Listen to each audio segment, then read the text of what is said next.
But if you guys haven't heard, we have Mr. Christopher Porter and Nathan Bear on. Okay, I got to throw one in there though too. Like, so after the last gear list, I'm not going to call it a debacle.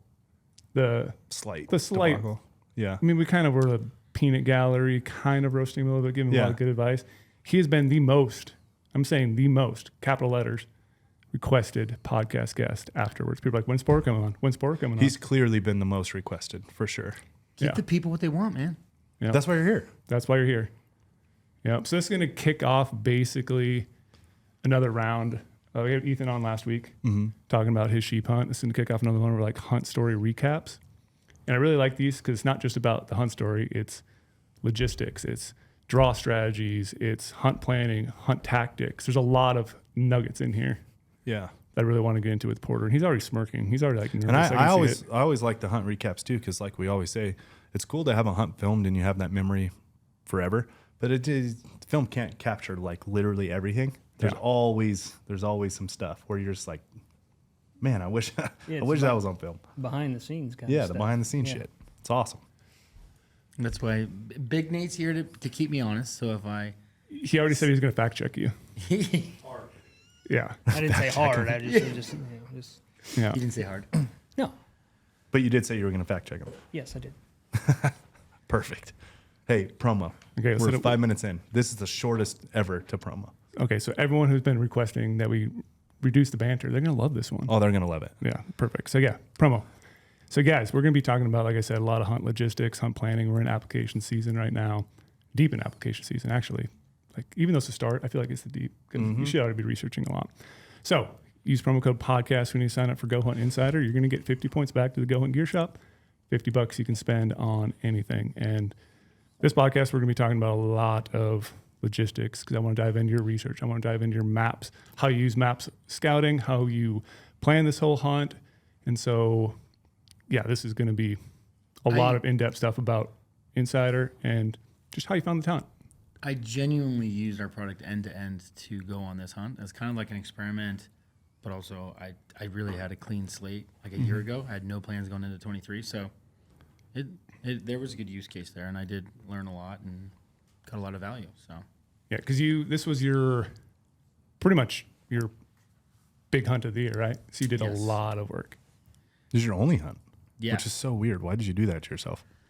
That's a good question. I mean, we had a lot going on with work, and you guys know my wife works a lot, and I got didn't stop me and Brady.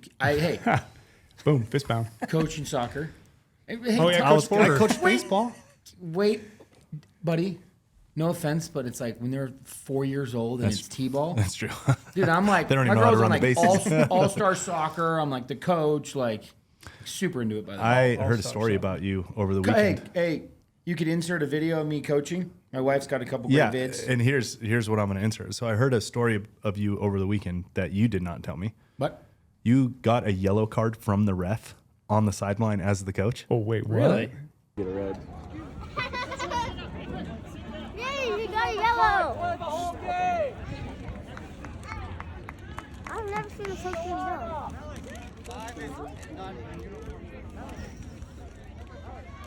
And held back by another parent. This is what I heard over the weekend. My wife's a narc. And I heard it's on film, and I feel like this is the one we need to put on film. That clip. You will die laughing. I was hoping you didn't ever hear that story, but it was like the playoff game, the final game. Championship game? Championship game. And of the playoffs, it was to go to like Arizona to the tournament champions. It was a big game. And the ref kind of just made some bad calls. And I mean, they're volunteers. Like I can only be so bold with my critique, right? But he was starting to get annoyed with me, and I was like pushing. And then literally this person pushed my daughter and like to the ground and then scored a goal. It was like just the most outrageous foul ever, and he didn't call it. And I was chirping for sure. And he goes, "That's it." And he takes out his like card like he's gonna give me one, and I go, like, "Give it to me." Like what do you do with your yellow card? And he didn't. I heard you had to be held back by a different parent. That's a slight I heard it's on film. The other coach was technically holding me back. I wasn't being physical. Technically holding me back. I just picture him like throwing a lawn chair. You Yeah, know, like you see Bobby that in a Knight. couple movies. Yeah, just I got a warning from the board like earlier in the season because Oh, here we go. I had a little bit of a reputation. I would they said I was good because I was always pretty positive, but I mean, I would scream, "Attack! You gotta want it!" To these 9 and 10-year-old girls. But like the one time I got in trouble earlier in the season was what? Yeah, it's not a we. This is a you thing. That's a good point. I got in trouble. It was like game 3 or 4 or whatever, when we just let a terrible goal happen. I took my hat, a GOHUNT hat, plug GOHUNT softy, and chugged it on the floor and like picked it up quick. But then I got like a stern email from the board about throwing a hat. Like the rule is you're always supposed to stay positive. Well, really, children's sports, yeah. my man shows emotion. He you know? does. He does show emotion. I will say though, like even though he is coaching baseball, he can't control it sometimes. Like it's tough. Even though, I mean, it's your kid. It's like I had no problem staying quiet for myself. Like when I played and, just deal with it on the back end or make up for it on the next play. But when it's your kid, like it flies sometimes. 100%. Yeah, it flies. Fine. I never got an email from the board, and I never got a yellow I card or had to be held back by a different parent. I have passion for sure. Me just like loudly saying something for other people to hear is like kind of out of the norm for me, like to create a scene. I did a couple times, but that was about as far as it went. There's something about your kid and you're just Yeah, it's competitive. tough. But Omar and Cody for the film came out and got some B-roll of me coaching soccer like the night before we left and stuff. But Perfect. There's some good footage. My wife, I'll give it to you, Cody. But anyway, you asked why I didn't hunt. Like between coaching soccer and work and family and just the ages of, it's just tough. So I decided instead of like spreading myself kind of thin across a couple hunts, I was gonna go one. I burned a good amount of points. I was gonna go hard on it, planning, researching, not cut the day short, and all that good stuff. So it was a light season though, like too light for sure. But what are you gonna do? So take me back to before you put your app in. What did you do to try to find this hunting opportunity? Because you said you had to burn a lot of points. There's actually probably a little bit more pressure when you do have a lot of points. Yeah. You're going to be burning because it's going to take you a long time to probably get a tag like this again. Yeah. Kind of walk me through your process of how you found this hunt, how you started like diving in and figure out like, hey, this is the one, this is the unit in this said state. I'm not going to say a state unless you want to. You guys know my feeling on that, but you can do whatever you want. This is your show. It's Colorado. There we go. Colorado.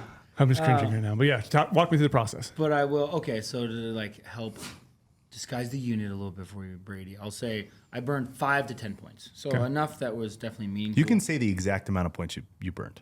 No. We're here for the people. That's what Trail and I hold people accountable for. We're here for the people. But How many points did you burn? My guy Bradley's gonna like be. I don't want to get a stern.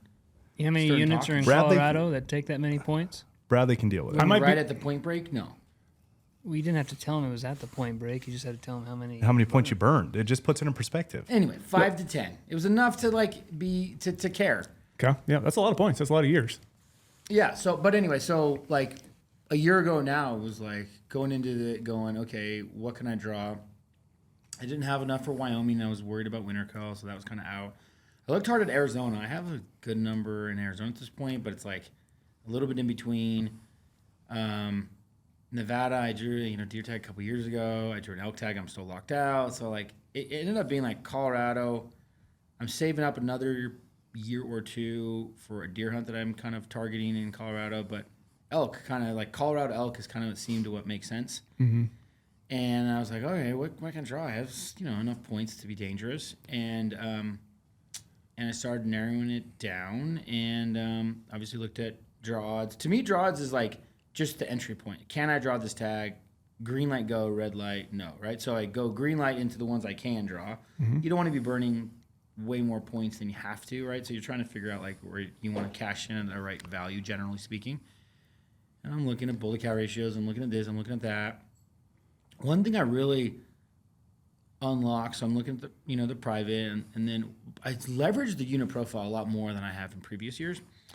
And what I realized this year was like I went down to the unit profile section or the comments on the unit profile of this one unit. There's a couple units I was looking, so I started playing in the comments down below. Our members it's incredible. I haven't looked like hard in a year or so, but I mean we average 50 to 100 comments per unit profile now, and because it's kind of like behind, you have to be a member.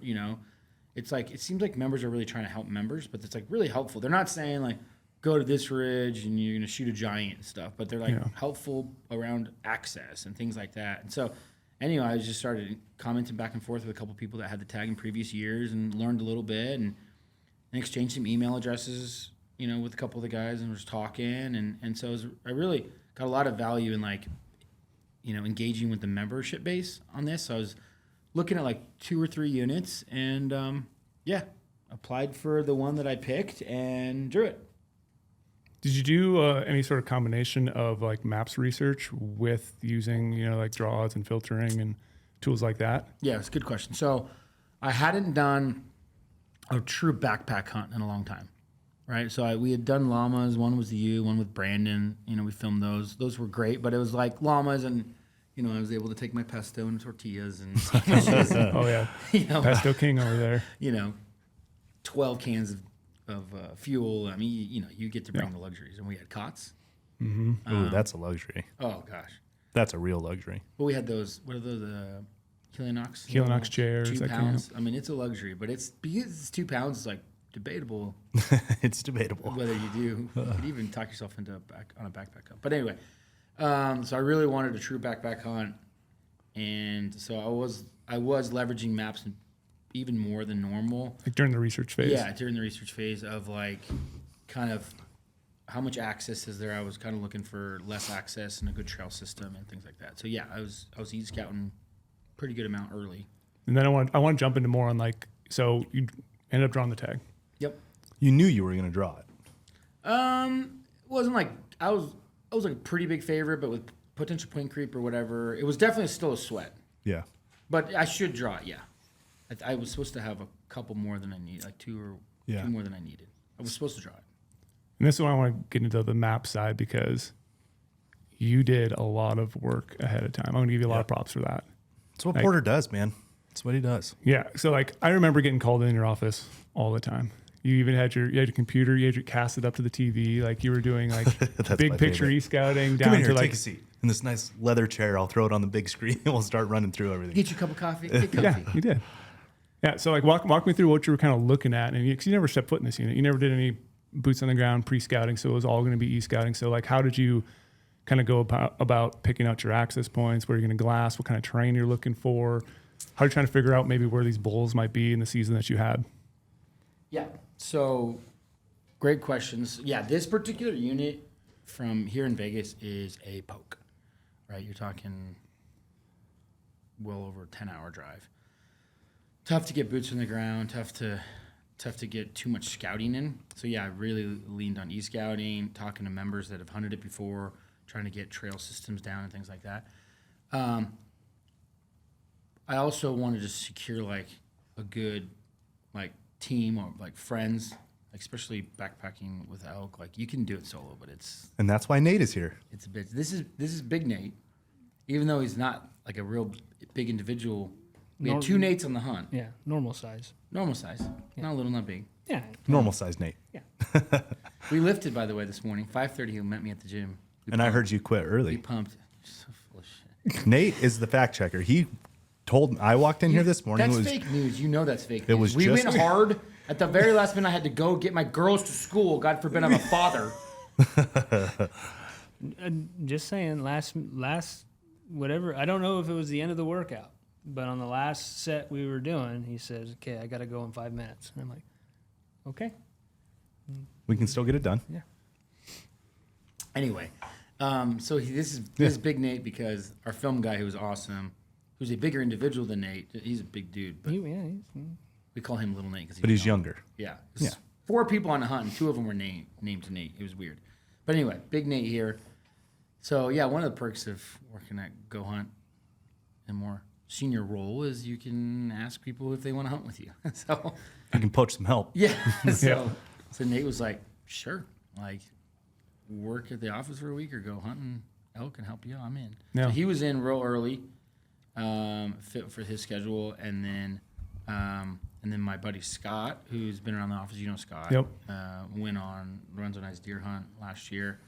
Knew we're into hunting. Air Force, really, really close buddy of mine, went on the hunt. Who we could talk about in a little bit, but he's like,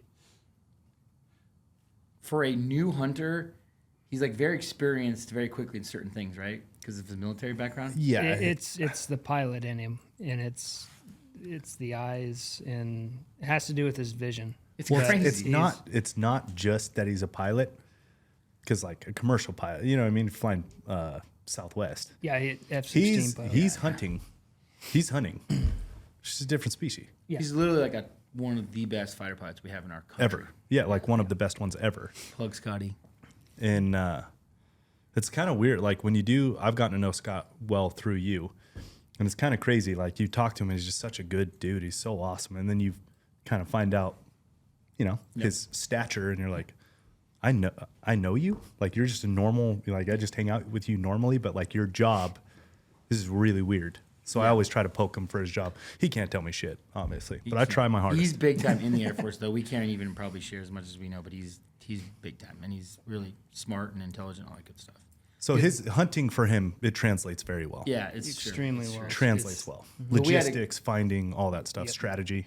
They had never met, but we had a great time. But rewinding, so like the team was secured You got Crew. the A team. early on. It's like July, and I'm asking these guys for copies of their gear list. Yep. Like That's no joke. That's legit. I'm proud of you, Porter. Thanks, Bradley. It means a lot. You know, one of the kindest things Lorenzo ever said to me was last podcast when he said I was the logistics king. Oh, That's you what I definitely are. wanted to get into here in a second. But I want to know a little bit more like the maps research side. Did you create like a hunt folder you were sharing with Nate? Was Nate doing a little bit of e-scouting as well? Like Yeah. how'd you combine that unit? It's a giant unit. How do you narrow it down? Yeah, so July, August. July and August. What's your perspective? Because you probably like when I did started getting peppering things you? before. I was still scouting my units for my hunts, and I'm getting bombarded just with, in a great way. I mean, because it was a bunch of information and all of his ideas and thoughts. Because then he'd send me a folder of all this stuff. And then he'd like text me like little individual things. What do you think about this? I'm thinking about this. I'm thinking about that. And so then you got to put the pieces together. Yep. And then a week and a half later, you'll get on a call with him, and then he'll make the puzzle come together. So, I mean, it was a little different at first, but, I mean, no shortage of, like, info or his ideas, you know, because everything's turning, right? Oh, yeah. And Oh, it's yeah. a million pieces, and then eventually you get it all together. Mm-hmm. Yeah. But, you know, he was dialed. That's what I wanted to bring up because like it resonates well with me for a lot of people. Like you always hunt with your buddies, you know. You each maybe you both have a tag. You're e-scouting the same thing, and like you guys did a really good job. I felt like of combing the entire unit through e-scouting. Like we're gonna get in a second. Like you're the logistics king. It's Like you guys had everything dialed way ahead of time. I think that was like, you know, what set yourself up for a good plan going forward. You knew everything. You knew everything like the back of your hand before you stepped foot in the unit, pretty much from what I saw. So part of, for sure, and it gets really hairy when you're like 2 and 3 weeks out. The level of detail, like you have like an itinerary. We had an itinerary. but it's what I realized this year too is like especially with only having one tag, is it's my way to like feel like I'm hunting longer. Like, I actually really enjoy it. That's what I realized. Like geeking out on gear, testing gear, breaking in boots, changing my mind, all that. That's part of a huge part of the enjoyment, and it makes me feel like I'm hunting way more than I'm actually hunting. Yeah. Because I'm thinking about it, and that's my favorite thing about those backpack hunts is like all the logistics, all the thought that goes into it, gets your mind turning. I love that part of it. It makes me just think, and I love it. So, yeah, we like. It was early on. It was like, okay, what backbones are we hunting? What are like our main regions? What are our main areas? And that took a month or so back and forth, the real casual, and then it started to get real tight. So yeah, I created a hunt folder, right? 2023 Colorado elk, shared it with him and Scott, updated constantly, and then I had created a group text, and I would be texting him when I updated it, what I updated it with. I was doing icons of like glassing spots. Of course, like a certain color meant glassing, and then I'd do the icon glassing, and then You know, if I talked to a member that said they had seen elk here before, I would put an elk icon there and things like that. So, I mean, how many waypoints did we have probably going into the hunt? Oh, over 50. Yeah. And I think it was somewhere around there. Yeah. And doing all that, especially like during that time frame, you got to definitely, it was quick to see how many little areas or spots disappeared. And it was, you know, based off of either how drainages looked or this and that, or just based it on like ease. Like we have X amount of days, what's feasible, what's not. And based on the intel that he drug up, you know, throughout planning, you quickly learned, okay, well, obviously the 90% of what we understand or know is here. We can get rid of the rest, and that really helped us, you know, get honed in on what we wanted to do. I mean, this is a first rifle hunt, so it's 5 days. That's tight. See, that's why planning up ahead is. That's why logistics and the planning and scouting was so critical going into it. I mean, 5 days, as you guys know, you don't want to be on day 3 of a 5-day hunt and be like really back to the drawing board. Like, so. And we almost were. Yeah, we almost were. So it was. We were early on. We finalized like our arrival dates, and so it was going to be. It opened on a producer over there breaking the cell Yeah, phone producer. rule. Yep. That's why I don't give him a mic. Yeah. That Hinge just Redacted. beeping you. Tinder. So we'll hunt open on Saturday. Yes. So we committed early on to be driving really early on Wednesday morning, like really early, to be able to scout Wednesday night, all day Thursday, all day Friday. Yep. So should we get into like the rival plans? Or? This is what I wanted to get into. So you've been known for the longest time here at GOHUNT, all right? Everyone's seen the videos. You're the undisputed Undie King. But I heard something from Nate that he joked earlier off air. He said you're the Undie Queen. Nate, yes. You didn't say that. Did you say that? Well, I did, but for good reason, because we have to be honest here. How are you feeling after the hunt?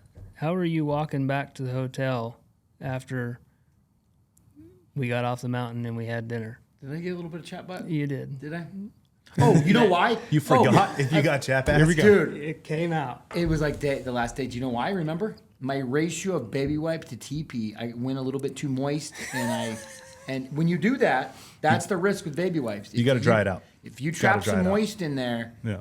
chap butt. You're right. When I came off the mountain, I did have some chap butt. Okay. Yeah.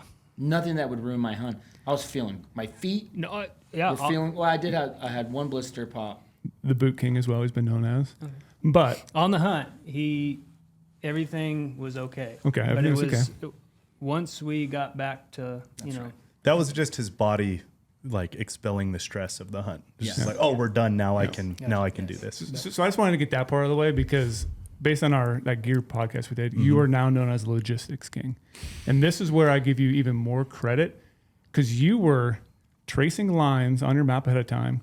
We were estimating how long it was going to take you to get in there.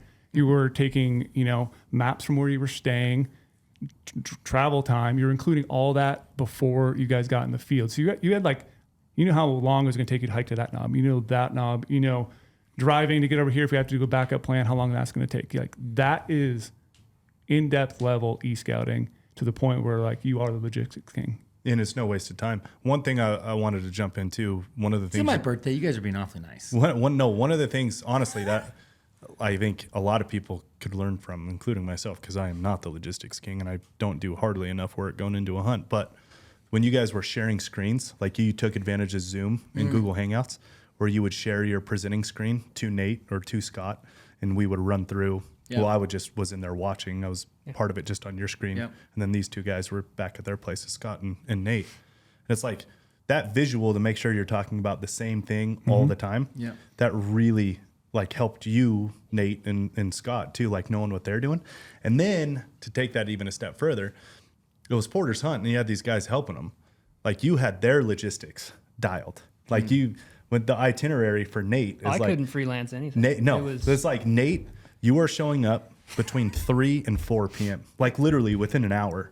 Yeah. Like you're showing up between 3 and 4. Here's where you're going to go. So you're going to get there 2 hours before me. This is where you're going to go. I'm going to show up between 5 and 6, and this is where I'm going to go. It's like it was literally dialed like on their side. There was no room for. It made it easy for the help. Yeah, there's no room for like, oh, I'm just going to wing it and maybe turn. I mean, something up. I'm a planner in my everyday life trips. I'm the one that like book stuff in my family. Like I'm a planner by day every day. But this being my only hunt of the year, I'm wanting to maximize every ounce of time in the field, and it only being 5 days actually was a really big blessing in disguise because it forced me to have a really good plan. I will then apply this to even 9-day hunts because I just feel like I learned a lot. And so yeah, when we started really tightening up the plan, like after we had our zones figured out, it was like, okay, we get there Wednesday afternoon. What area can we cover with glass with a minimal amount of hiking because we were driving in that day to check off a spot, and we had to divide and conquer. So he goes to a spot on the north side of the unit. Scott and I go south side of the unit. That night we meet in town, we share. Next morning we have more time, right? Yep. We hike up. We met. That's what you're talking about. Like my favorite knob, which by the way, the hiking, all that was dialed. The logistics part of it was dialed. That knob sucked. But like, remember that knob that we'd look at? Oh yeah, we looked at it constantly. Yeah. It was way thicker than it looked. Yeah. But went there. He went to his spot. Met back midday Thursday. So we've covered 4 spots by middle of Thursday. Still doesn't open until Saturday. He goes to a spot Thursday night, and so on and so on. But anyway, by Thursday, so our plan. The good news, our plan was good. We were efficient. We checked off. The plan was incredible. But The bad news, what we were finding was nothing. not incredible. Okay. We saw nothing. Yep. We were like Well, we saw a couple raghorn raghorns. dinks. Well, that was Friday morning. Friday morning. Yep. So Wednesday night and all day Thursday, we didn't see an elk. Yeah, we were And this a little isn't a nervous. unit. The elk density is supposed to be pretty good. There's some private stuff. Like there's things that make it more challenging, but elk density is not supposed to be one of the challenges. We didn't see an elk. So then how are you modifying your remaining scouting days, boots on the ground, to accomplish that then? We stuck with the plan to check off the box. So that's one thing I liked about his logistics was even after the first night and the first day, like we still hadn't seen shit. And the terrain is not, I wouldn't say it's worse.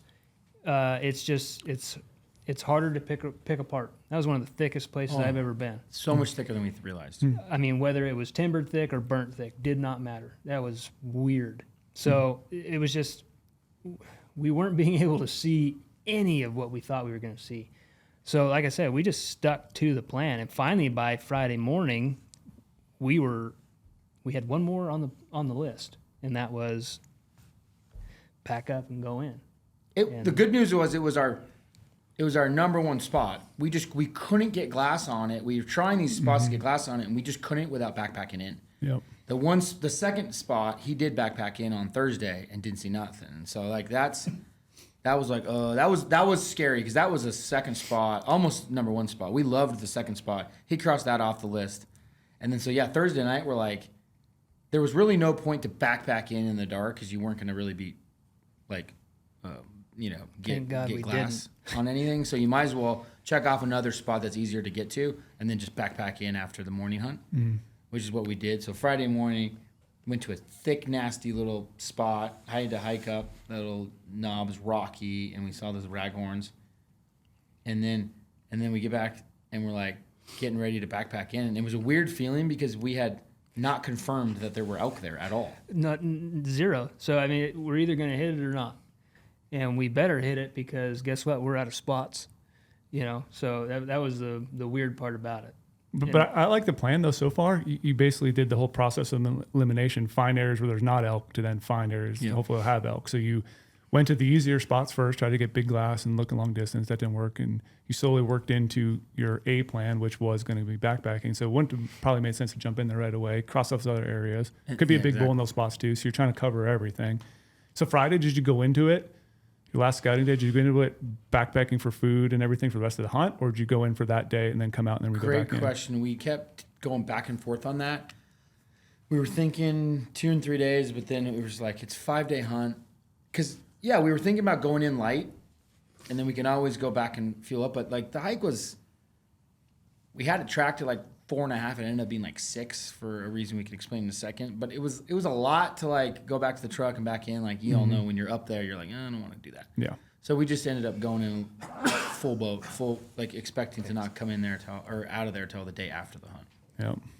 That was definitely something we debated though. But it was a weird feeling because even if we got skunked, we were burning 2 days of the hunt. We weren't coming out of there till day 3 because when you go in there, you're not coming. And it's big country. You got to roll a couple basins.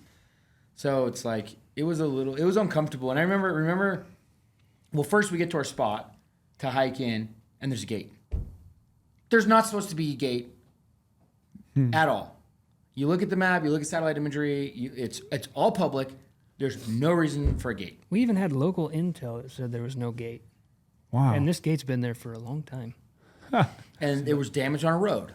Yeah. That from rain, which is not going to be mapped, and I even called the national forest, The Forest Service the in the ranger. Yeah, I really couldn't get through, but they probably would have told me. Yeah. That's I guess one thing I could have done differently is really get aggressive on the ranger station to get the road stuff, but that road was closed, so the hike ended up being that was an extra 1.5 miles on just walking on a road. And that's so defeating. Oh, There's nothing more deflating than being on a road when you realize you could have a vehicle if it wasn't gated. Then you get to a state piece, and we all know the state piece is in Colorado, which is frustrating. Then you get to a state piece, it's public land, but they lease it out. Yeah. Gate.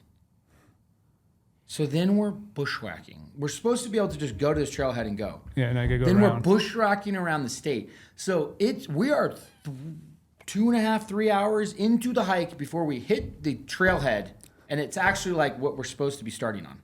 Oh. So it's starting off on a little shaky ground. And no elk up to this point. Going No. in. Now you're on the trail. You're not seeing sign. Okay. We're looking at each other going, you seen sign? No, I don't see sign. Let's keep at it. Old. Really? Sign? Old. Like Old. winter sign. Like this is where they come in a month or so. And now because the state piece is blocking one of the things, the trail system is not nearly as good as we anticipated. Washed out. I mean, there's parts of it where you could see it, and then there's parts where it's non-existent for a long ways.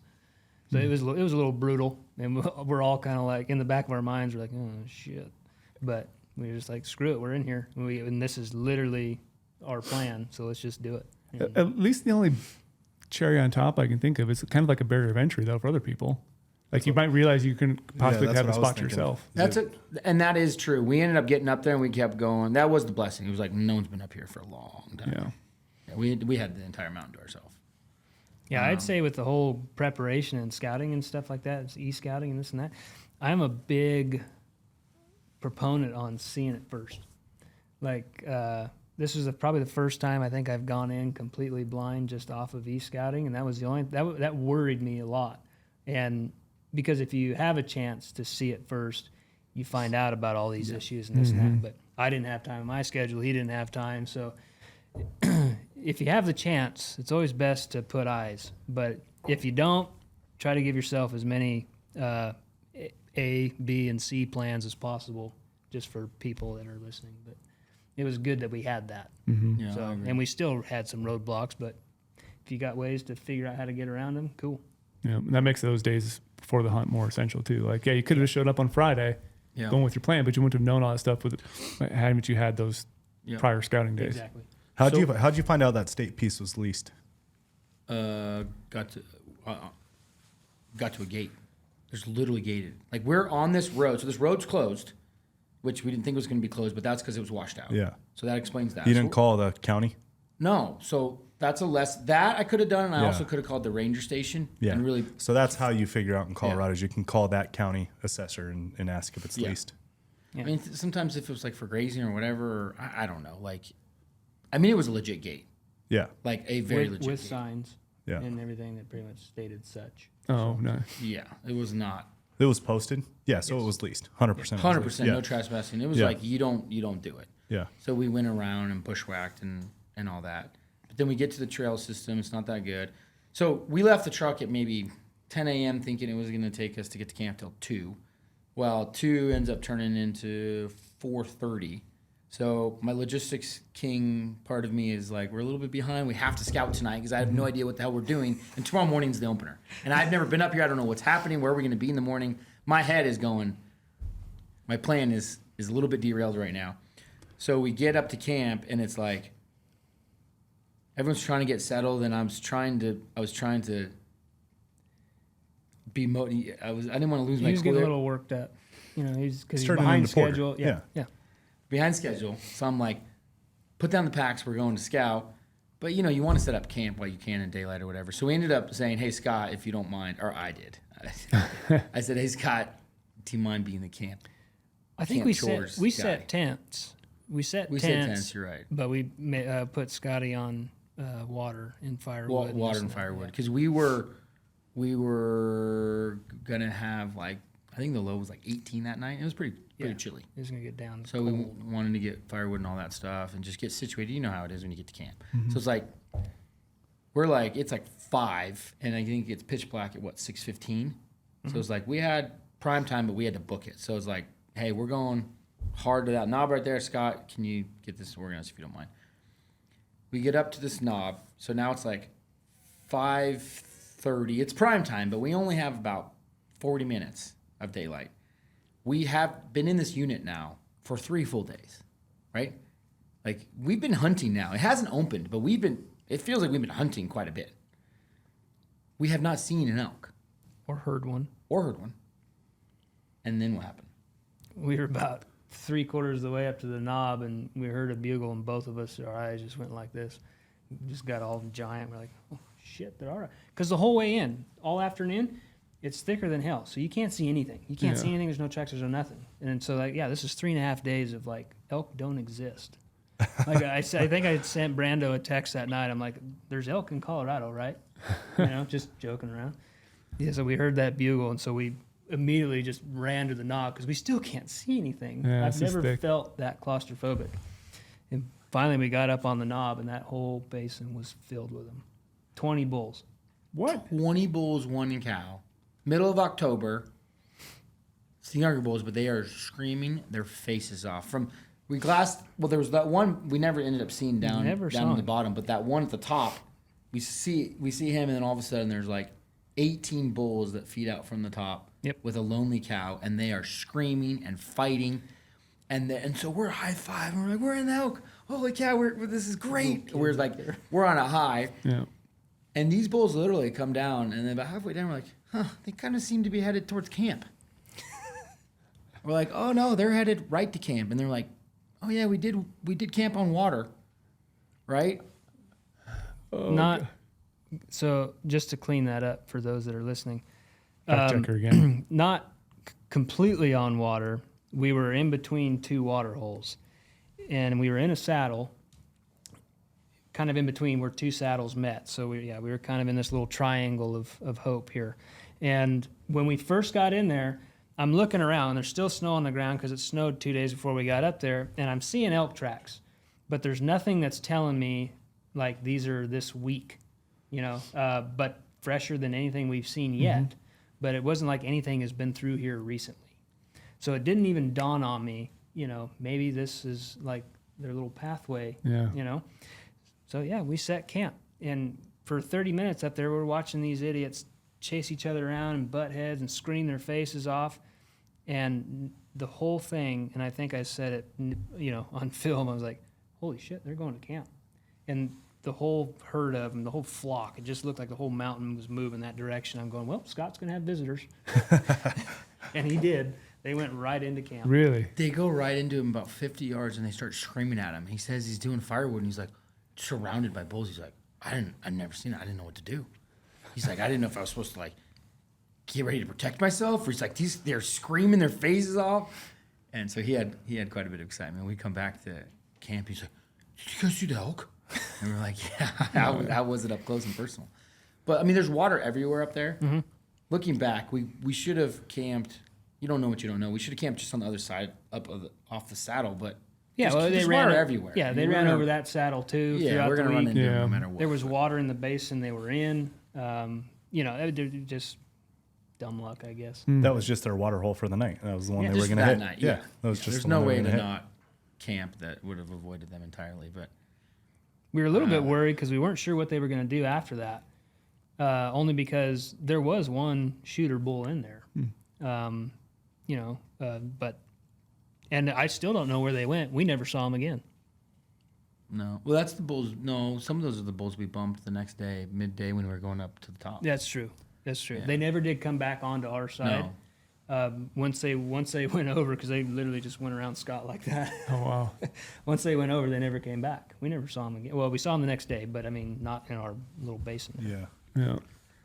So you end the day on a high note. Super high note. We're at camp, fire, eating good. Obviously, have all your fresh food and supplies, and yeah, we're exhausted from the hike in, but we're feeling really good. And it dropped in temperature too. It got cold, and we cranked that fire up and ate food. Yeah, we had a great night. Next morning, It's basically Christmas morning, opening day. oh, Yeah. It's better than Christmas. orange goes on for the first time. Rifle comes off the backpack, dusted off, getting, I sleep with it right next to me. Smart. My little tip. vestibule area, and going up to our knob that we were at the night before. Scotty's knob, by the way. It ended up for those becoming that- Scotty's knob because Scott spent a lot of time there. Go up to the knob, pretty much see elk right away, and see a shooter bull. Like we're looking to set the stage too. We're looking for a good bull. Like we're not just trying to shoot the first thing we see. We're trying to hunt a good quality old bull. But there was one right away. What do we end up calling him? Golden He was Whale tail or golden something? whale. golden whale because He had a giant beautiful back end. whale tail. Yeah, but there was 13 or 14 new bulls New bulls. in that canyon. We averaged 11 new bulls a day in that canyon. This is the dumbest thing I've ever seen. Bulls. I mean, we saw I think we saw a total of 3 cows throughout the duration. Weird. I had my 10s on my tripod. Him and I were just on money, and I'm going, hey, good bull, looks like a good bull, and then he's on the spotter, just figuring out if it's a shooter bull, and just going boom, boom, and all morning long, it's like, hey, Nate, have you checked this one yet? All right, check that one real quick, and then we're just talking the whole time, and we turn up, an hour in, we turn up the shooter bull. So the shooter bull, we at this point we haven't figured out exactly where we can shoot from or where we can make an attack or anything like that. And he's across the draw from us, up on his side of the ridge towards the top end, and he's just feeding. They're all just feeding along there, and these guys weren't all fired up like they were the night before. So the only thing we can do to cut distance, which we needed to do, was drop in elevation. But in a thick burn like that, you do that, you're hosed. So we dropped as far as we could to cut distance. We still couldn't get as close as we wanted, but by that time he finally fed just over the rise from us. So the only way to see him is to go back up. He fed over the top, and he stayed put in there all day. And we finally devised a plan to run up behind camp. We didn't really have a plan. We just wanted to see what it looked like. So we left. I think we came back. We did camp chores, got water, all that stuff. Porter and I went up behind camp just to check off the backside, see what we could see, and that's where we ran into the bulls from the night before. And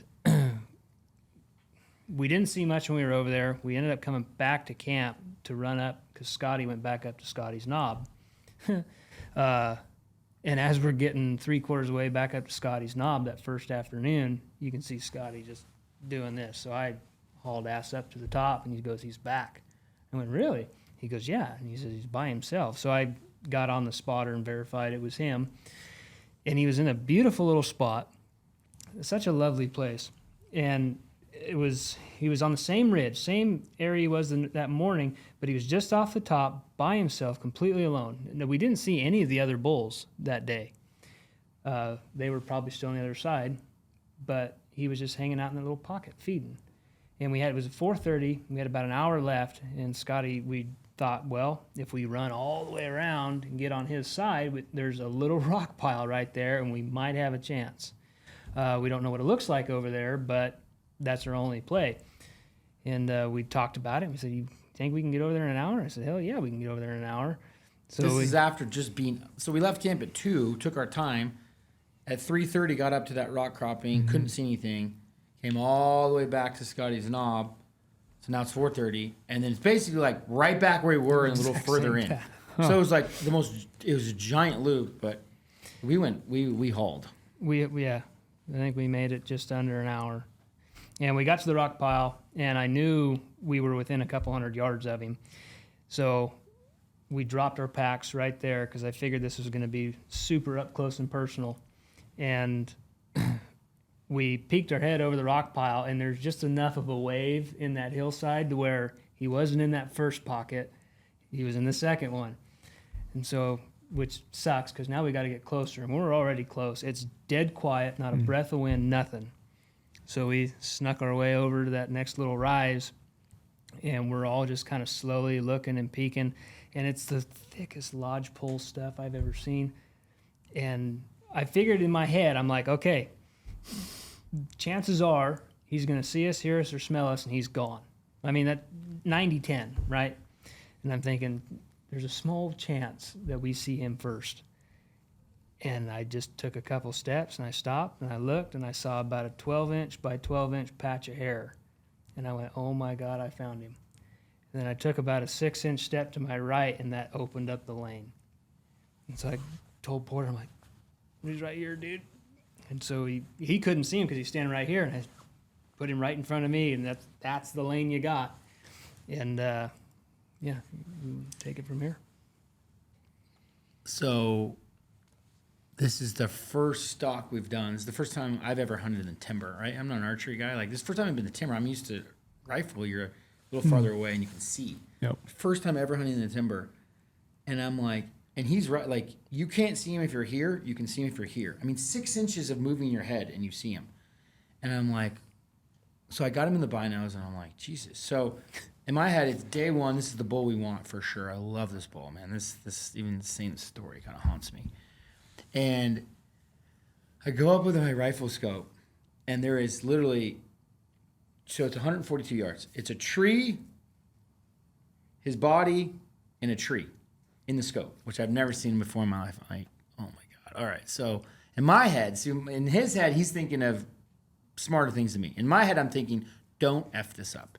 It's day one. You have a for sure shooter bull, by far the best bull you've turned up. Don't F this up. And it's like 5 o'clock. We have like an hour of daylight.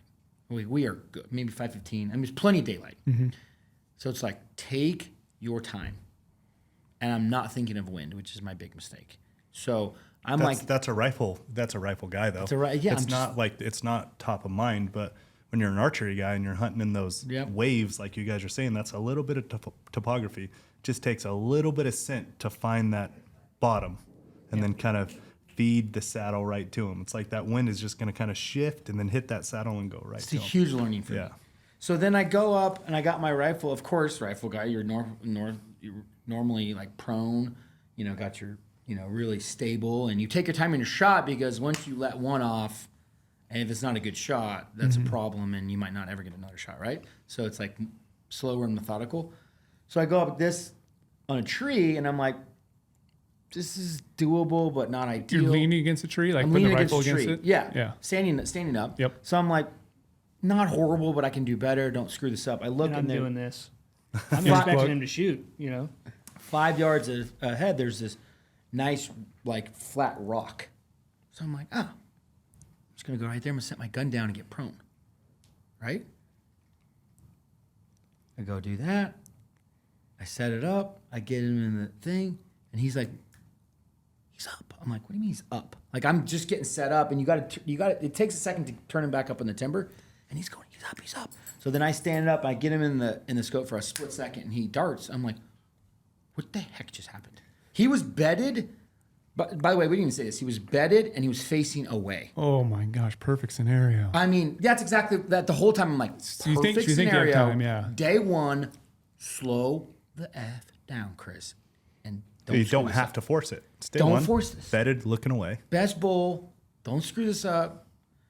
And I'm like, what just happened? He's like, he winded us. And I'm like, I forgot. The whole time I forgot we're only 142 yards away. And the trippy part, too, is he was standing almost the entire time when he was trying to get in position. but I didn't have a way to tell him that because we're so close. I can't say, hey, he's up. You know what I mean? Mm-hmm. So I'm trying to get his attention, and of course, not being able to make any sounds, and he's not looking at me. I look like an idiot up there. But anyways, I finally got his attention. I'm like, dude, he's up. And the bitching part was he was laying with a kill shot because everything that we could see of him laying down, killable. Ooh. When he stood perfectly, and that entire front shoulder was in that same window. But I couldn't get away. I couldn't have a way to tell him soon enough, But it was both of us were after that. Watch him whirl around. And this was Golden Royal? We call him Golden Whale. Golden Whale. Giant back end. His back end, 90 degrees, just spread. Yeah, it was And pretty. up close, I don't know how good a footage little Nate got, but like giant front end, thick bull. I mean, just a real old stud bull. Yeah. Like just a big old body. Is the bull in snow? So he's really easy to see? Yeah. That particular face was not the leeward side. That has to do with wind. But it's the non-sunny side, whatever. North facing? Yeah, okay. Yeah. The sun's setting in the west, so it's could be an east facing slope. That's what I'm kind of thinking I too. think we were more facing east, northeast. Yeah. But yes, it was a shady side. Yeah. Put it that way. Yeah, probably. Yeah. It was where they all like east, northeast. The whole week we ended up seeing them, but yeah, everything. What was goofy about the night before is all them bulls were sitting there screaming and fighting, and you could tell just obviously with that one cow and no other cow in sight, they were definitely coming off the rut. But the way that this dude acted all day was pure, like he was done. Like rut's done. He goes, I'm heading into my little hole by himself, just doing old post-rut bull things. And, super late season bull acting like solo. We saw a couple that way. All the big bulls were that way. Like just acted so different than the other one. The other one's like the teenagers. So I want to spend a little more time on this. So you whirled, then gone.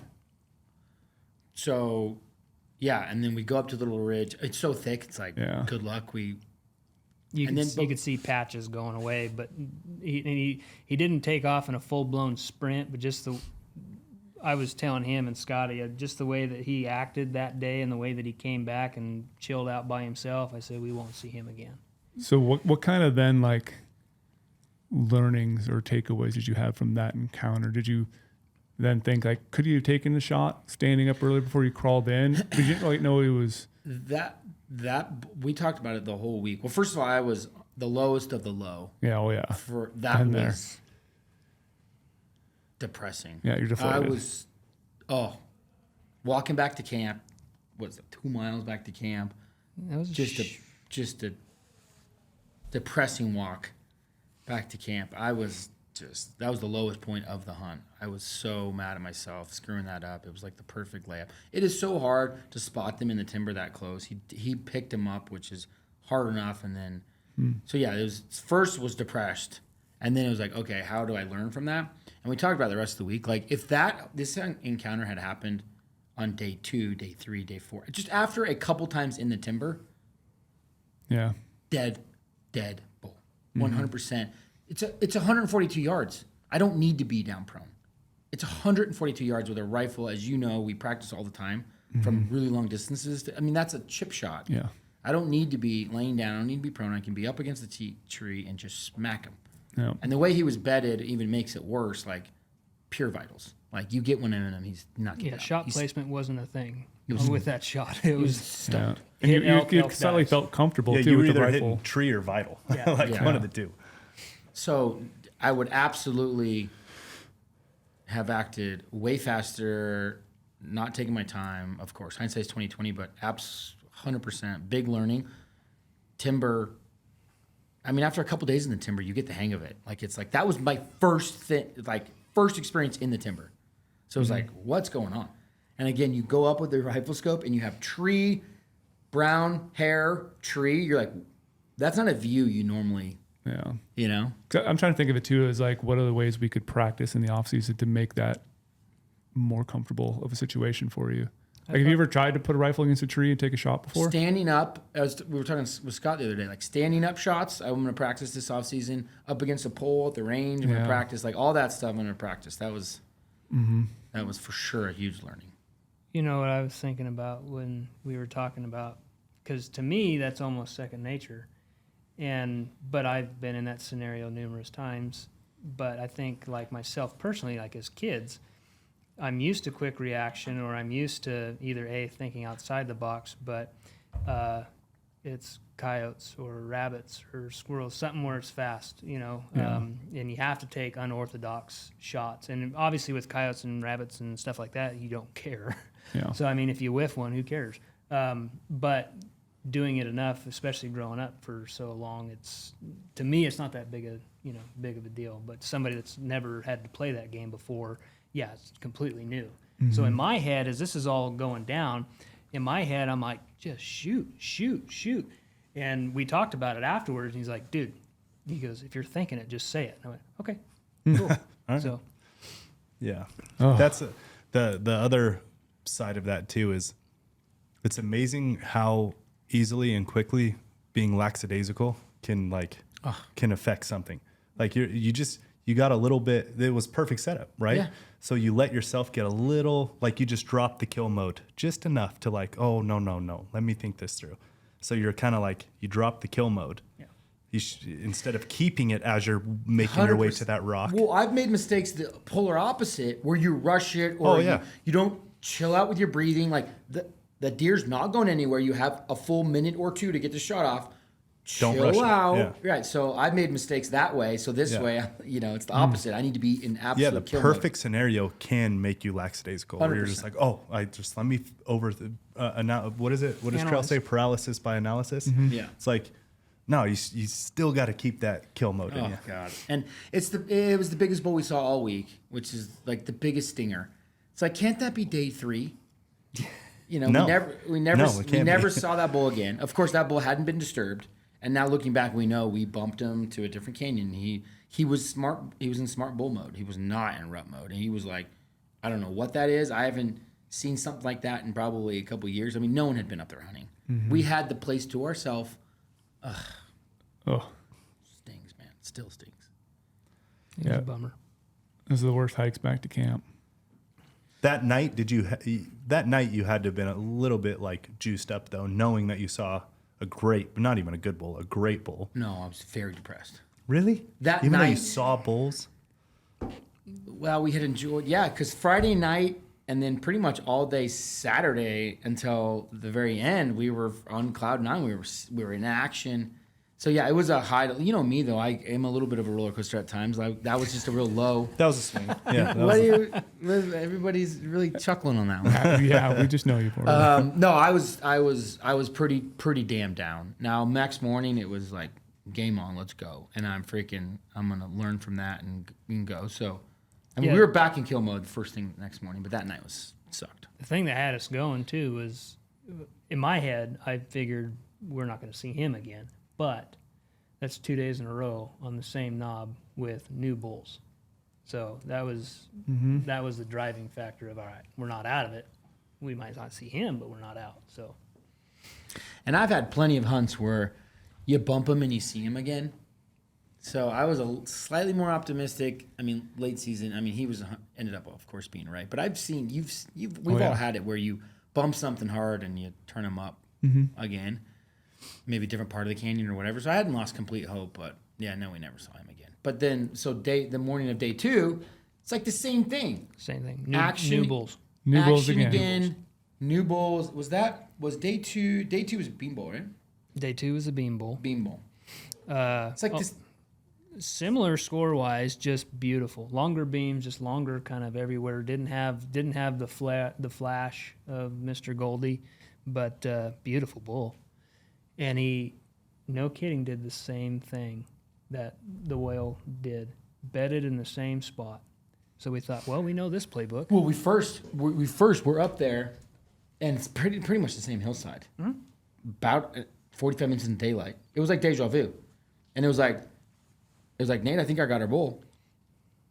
And for a second we're like, we got him because just big bull. There's just way bigger than the other bulls, right? And he's like, wait, this one's different. Shooter bowl, but different, right? And he's like, we called him Mr. Bean Bowl. He's just real long and big old main beams and not as heavy and might have scored bigger, but just different looking. Different. And then, yeah, so it's like deja vu, right? Like, Yeah. Well, let's go do it again. My gosh. That's a good spot to be in. It was the weirdest place. Like, I've never been in a pocket like that where, you know, you get something new every day. And yeah. So anyways, we put a play on him. Did the same thing. But he fed down. He got up and he fed down underneath us, which screwed us because now we can't see. Yeah. So we pulled out. As we're pulling out, there was 2 mule deer does hanging out in that basin. Love them. And I got some story about those. Love them. I do too, but these 2 in particular were real a-holes. Oh, they were the opposite. Yes. These 2,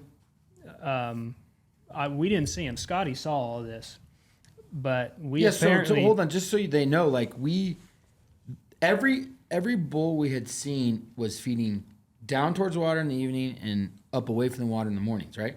So we see him on the same hillside. We're thinking he's going to bed up in that stuff. We didn't want to wait till the evening to go on stock. We're ready for some action. So we go hike again the same route. So now this is like the 3rd or 4th time we've done this loop, and it's only like day 2 of the hunt. We loop up on there. We're thinking same thing that's going to happen last night. Not screwing this one up.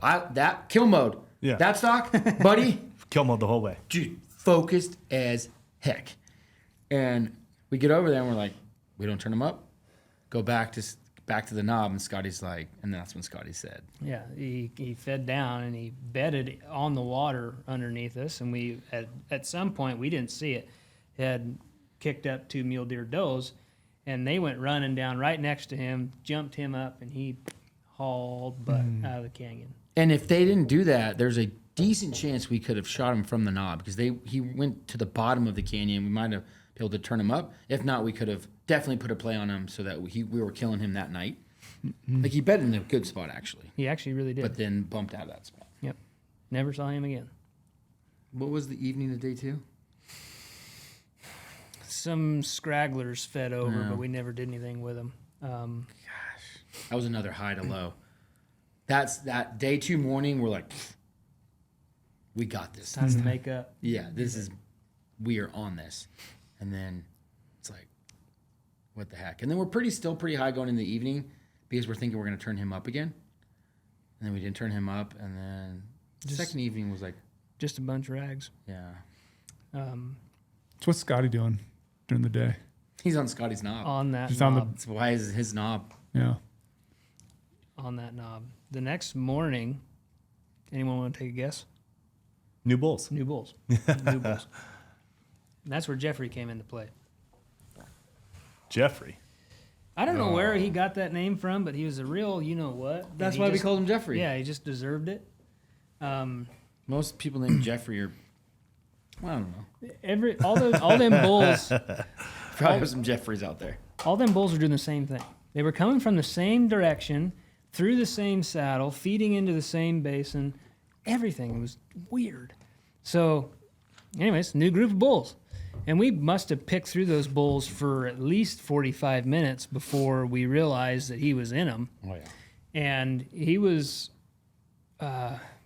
just same caliber as the 2 bulls we previously were interested in. A little different than both of them, but just same caliber. But he had kind of a persona about him. You know, he was just fighting them other dudes and just continued to fight with those other guys and was just kind of a jerk, you know. He'd kick him out of their bed. Yeah. And then wouldn't even sit in their bed. He would just go kick the bulls He'd kick him out of the their bed, and then he'd go and make his own bed, you know, Oh, just to do gosh. it. You know, just kind of one of them. Yeah. So then, you know, he ended up feeding down into the basin, down towards the water. So when we seen him do that, we thought, okay, we're going to sit on him. If we can shoot from this knob, we're going to sit on him. And if he does, like some of the other bulls, because that's right, the night before, those other bulls fed up underneath us through the saddle. So we figured these guys are doing the same thing the bulls from the night before did. If they do, they're going to come right to us. And that was cool because from that knob, all that did was obviously cut distance, but it got a lot more open from the water to us. So we might have had a window. So yeah, our plan that day was just sit on him and wait for him to get closer. And if he gave us a window, we were going to take a shot. We almost forced a couple long bombs. Remember, we got the rifle set up like 10 a.m. before he fully was bedded. I sat on that dude for 12 hours. Oh, God. Oh. But then we're like, he's going to bed and he's going to feed closer, so Mm-hmm. let's not take the long shot. And when, yeah. And then he gets, so all day, yeah, he beds there from 10 a.m. to like 3 p.m. Mm-hmm. So we're up on this knob. At this point, the weather's changed. It's pretty damn hot. We run out of food. We run out of water. You know how it is when you get worn out. It's like you're looking at the clock. You're like, it's only 2. At 10,000 plus, too, that sun Oh. beats on you. Yeah. Yeah. We're getting baked. He finally stands up. I got the rifle set up all day on this perfect. Remember that? There was like a rock, which Yeah. was like the rest. It was like It's a money confidence position. was through the roof. Yeah. We're now on day 3. We're looking for some action. And you know, you're- we've gotten really close. Your gun, too, remember? We had to jimmy rig your comb. This, I forgot What is about that. this? This was a learning moment. What is this? We also talk about context. So this was a learning moment for sure. They, what's that called? The Comb, cheek piece. cheek piece. At some point, the bolt had popped off, so it went all the way down. Oh, the knob on the cheek piece came Yeah. loose? So you normally, like I have a space like that. Yeah. It's flush. So I get for this practice shot on this day 3 on this knob. I'm trying to get comfortable with the scope, and I'm like, what the hell's going on? I look down. There's no bolt, and the things went down.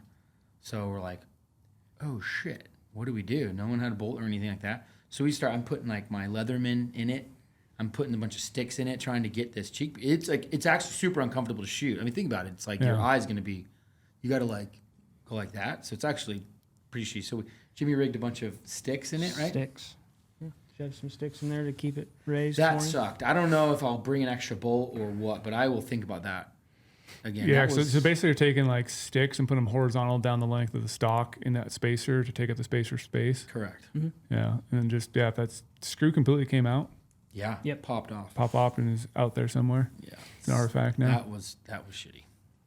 Ooh, Yeah. yeah, that hurts. Because like, hey, you can't just lay down on those stocks without it being in that same spot it was, because you have 20 MOA rail and you have a big scope on there. Totally.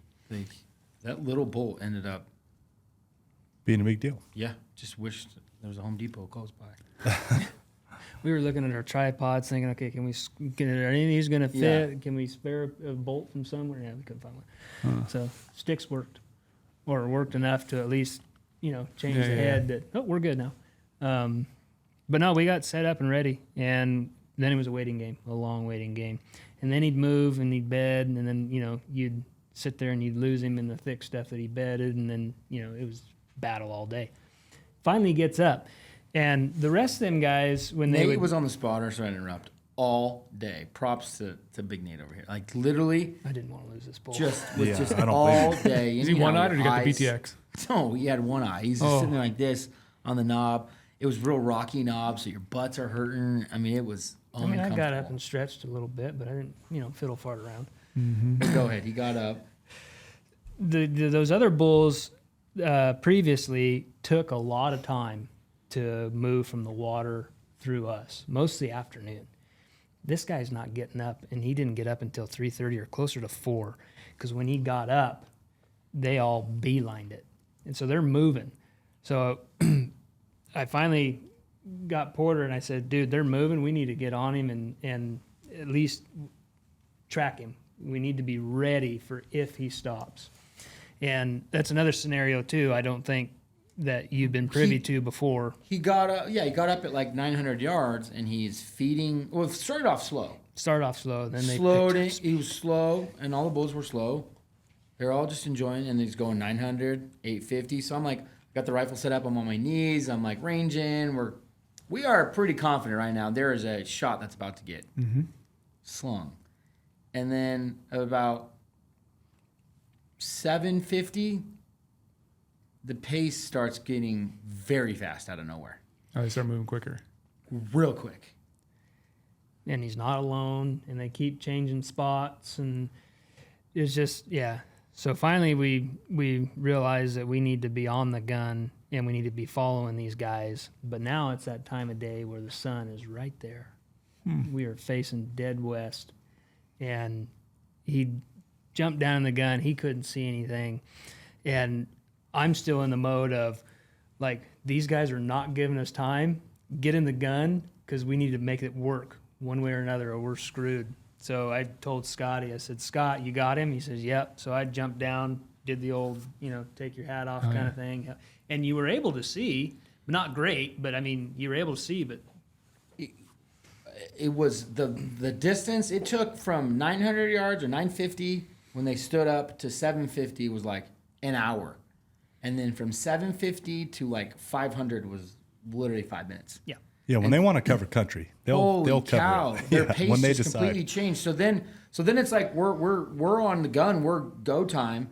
We're on the gun at like 650, but then there's the sun issue, and then so from 60 to 500, it's panic because so then he was awesome. He's got the sun or the hat out there to try to block the sun. I could make out like hide. I mean, have you ever looked through a scope like Yeah, dead in the sun wash sun? scope. Yeah, the sun wash is Oh terrible. my gosh! It yellows is everything out, and it's insane.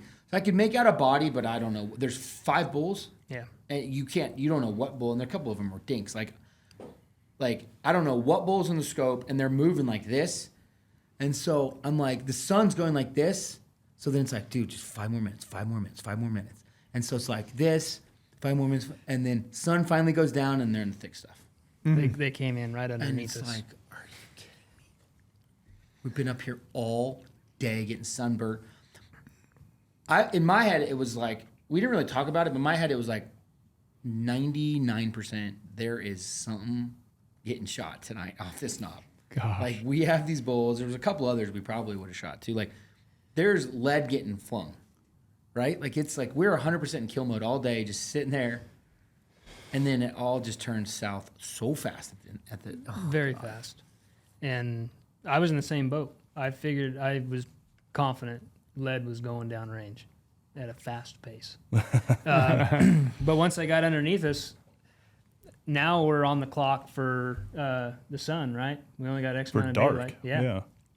So the only thing I could think of was the bulls the night before came across the saddle. So these guys are going to do the same. They're either going to come across the saddle or go right through camp again.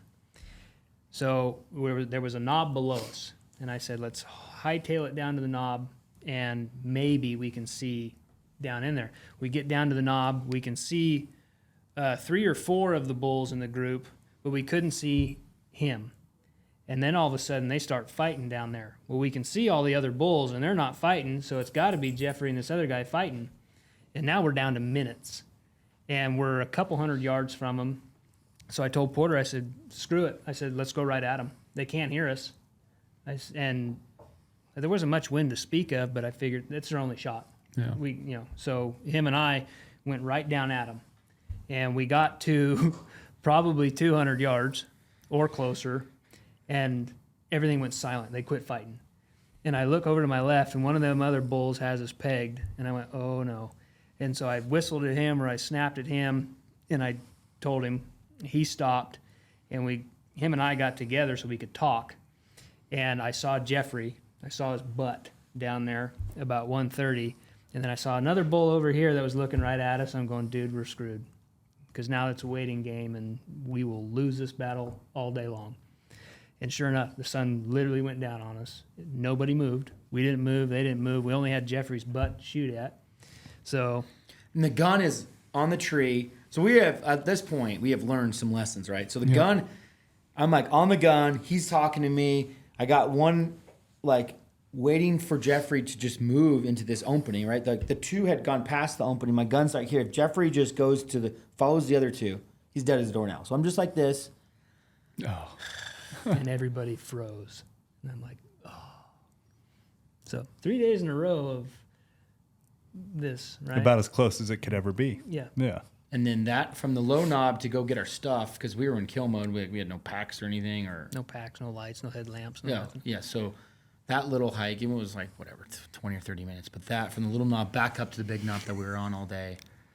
That was probably equal low. And of course, That might have been lower than day one because we had been, when you're on a Yeah. knob all day, Yeah, oh, yeah. and then it doesn't happen at all. That you think it's gonna happen that night. It is the worst.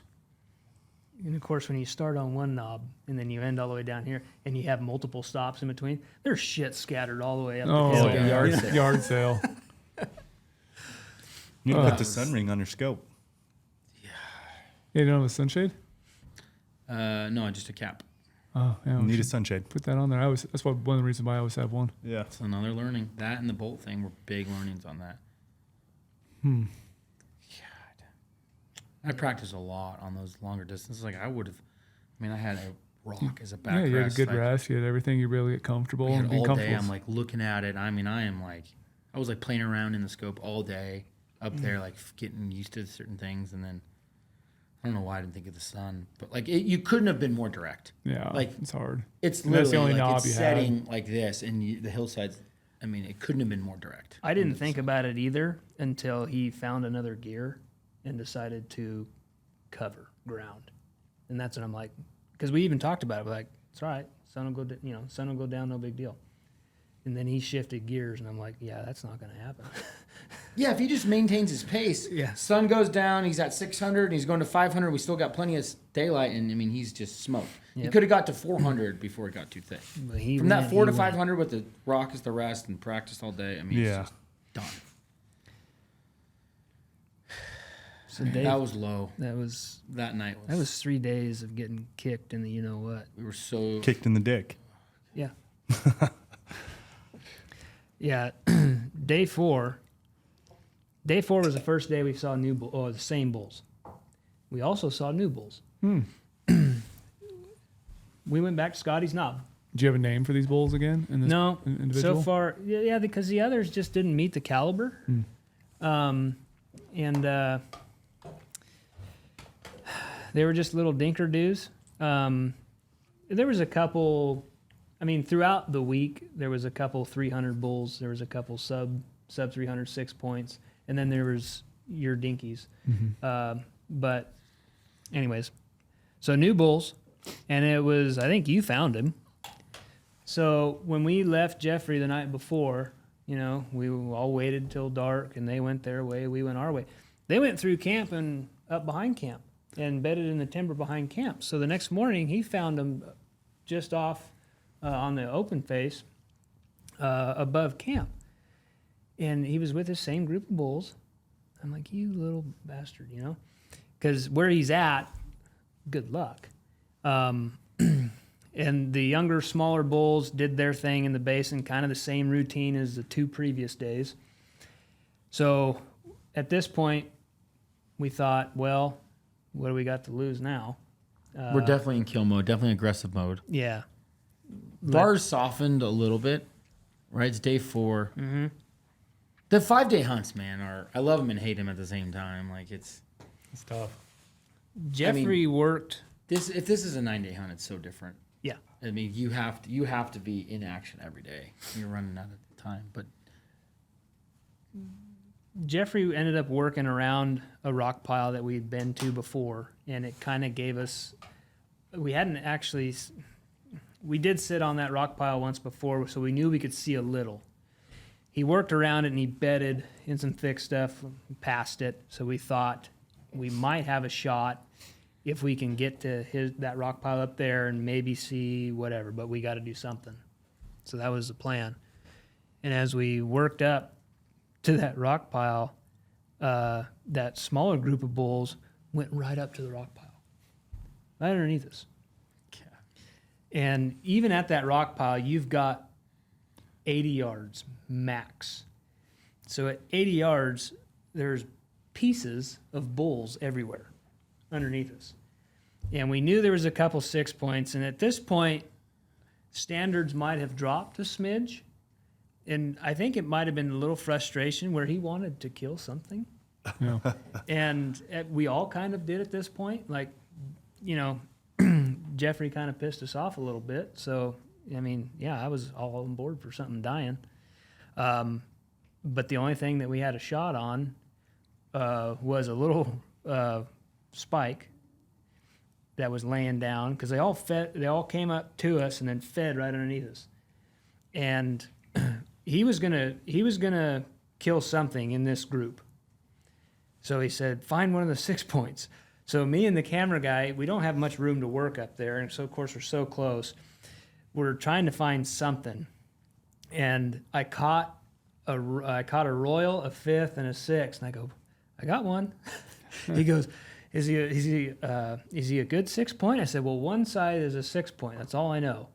He goes, okay. We got him on him, so he's laying down on the gun and on him, and I've got his front shoulder and his neck and the back end of one of his tines. So we've got a kill shot, and he goes, is he a 6 on both sides? And I said, I don't know. And we sat there for 10 minutes. Finally, he turned his head, and I said, well, he's broke after the royal on his other side.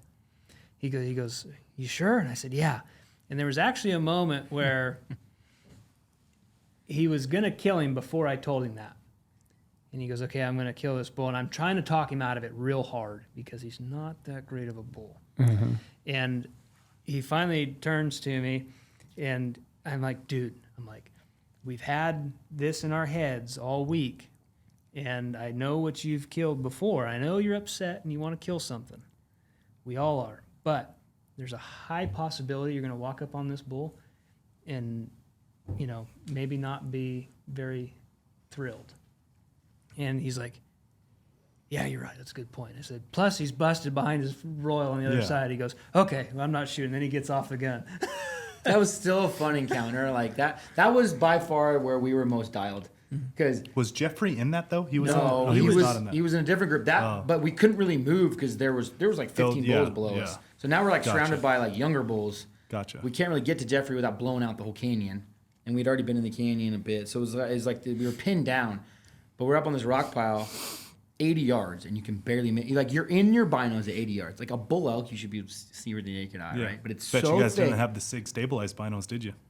No, I didn't. Because you would have picked up everything immediately. Yeah, probably. Yeah. I'm telling you, you would have. And stuff like that. Yeah, it's true. But the three of us are finally, right? It's day 4. We have gone in some stocks now. We finally figured out this timber shit. Yeah. And we're like, all right, I got a young one there. We're like there's 3 of us like this, but we're all seeing different things by just being 6 inches away from each other, talking, being super quiet, watching the wind. Like it felt like a very productive situation. Very, like we knew what was up. And yeah, I have like this perfect little window in my scope. I got the raghorn. I'm looking at the 6 point behind the raghorn. But I mean, at this point, I didn't want to shoot like a young bull. Like I wasn't being like crazy picky, but I didn't want to shoot some like young bull, Right. Old broken, unique bull or something like that was dead. But I didn't want to shoot something like real young and. Yeah, 4-year-old, 5-year-old, 6 point. Like, What are you doing? Yeah, 4-year-old. And part of like if you eat more tags if you do that, but that's just like it is what it is. Like, and we're seeing it's day 4. I still have the evening and day 5, and we have basically at this point every hunt, every morning and evening, we're pretty much like in some action. We're actually having a lot of fun, a lot of ups and downs at this point. That but many bulls every day, and just with new scenario. That was incredible. But yeah, the setup was so perfect. Like in the scope, perfect. I mean, just so dead it wasn't even funny. And yeah, I'm telling them I have one in the chamber, safety off, right? Like it was. Yeah. You were dang close. Oh god. To pressing that trigger. Yeah, he even told us. He even told us he was shooting, and me and the camera guy were like, "Wait, no!" Like, hang on. So. We also knew we still had Jeffrey about 300 yards this way. And in my head, I'm thinking, we've got to try them because we know all those bulls are way better than everything we've got sitting here. Yeah. So we back off. We actually got around those bulls without spooking them, which was cool. And we know we're close, but we're not quite sure how close. And I think we're just slowly working off the edge, playing the game of please God find them before they find us kind of thing. Mm-hmm. And I think you heard it too. We heard sticks break or something like that, and we both just froze. And I looked over almost directly to the side of us, and I can't see anything, and I throw out my binoculars, and there he is. And all I can see is from the base of his neck up to his head and his fronts. He had distinct fronts, so I knew exactly who he was. And I told Porter, I said, right there, shoot him. And this How close were you? 80, 85, You guys maybe? are in tight.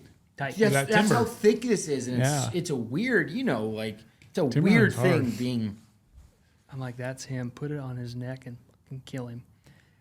And he pulls out his binoculars to look. And I don't know if this is a trust thing or not. Could be. But he pulled out his binoculars to look. And he saw him, and he put his binoculars back in. And I love these bino harnesses, but this one bit us in the ass. And he closed his bino lid. Yeah. And if it's, Why'd you- if it's why'd you- colder, it's louder. Why'd you sometimes. look though? It's there's something weird. You got to get used to it. I mean, I just like not knowing you can see all you're shooting a body. It's the body, and there's 3 or 4 bulls over there. And at this point, I don't remember. My memory wasn't as confident that it was Jeffrey. I mean, they're definitely the shooter bulls, but there's 4 bulls over there. And we saw them as the ones we saw earlier in the morning. It wasn't for sure Jeffrey. We thought one was Jeffrey, but one was in the window. It was Jeffrey. It very well If could it have was been. distinct fronts, you're 80 yards. Well, he didn't say. I don't think I told him. He didn't just- say Oh, all that. oh. I just, he just said said it was him. He just said shoot. Yeah. And so to go like this and not know what you're shooting is like a weird thing. And But he knew what you were shooting. I did. well, he said shoot. And I mean, we're talking about 5 seconds, right? We're not talking about like 5 minutes. Yeah. But yeah, it was 5 seconds too long. I should have it's just a weird thing, killing something and not knowing what the heck it is. Yeah. I mean, Lesson learned for sure. That's why I think first time hunting with me. I mean, maybe if somebody's hunted with forever, if somebody said, hey, that's him, kill him, no big deal. But like I said, I mean, for It me, wasn't I a trust thing. I didn't know. I can see where you're coming from. Yeah. I definitely should have gone quick. In my head, we knew what those 4 bulls were, regardless. So to me, it would have been either one of those is going to be a heck of a lot better. So that's like in my head, I was trying to process it. If it were me, like, yeah, one of those I would have pulled up and shot. This one happened way faster. Like I definitely could have We could have popped probably a shot off popped on a him. shot off for sure. The first day one was one that haunts me more though. Still, Yeah, for sure. I mean, this one's like it's chaos. It's it's 80 chaos. yards and jailed.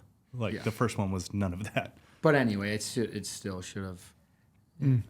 So what happened? I was trying to get my gun up. It was the bino harness. So it was it's like habit of just like, cause like the habit is like, and it's a bad habit. So when I got a break, really, frankly, it's like the habit is get him in the binos to know like what you're looking at, and then go rifle. But that's just taking too much time. I should have just gone rifle because it's like obviously an optic too.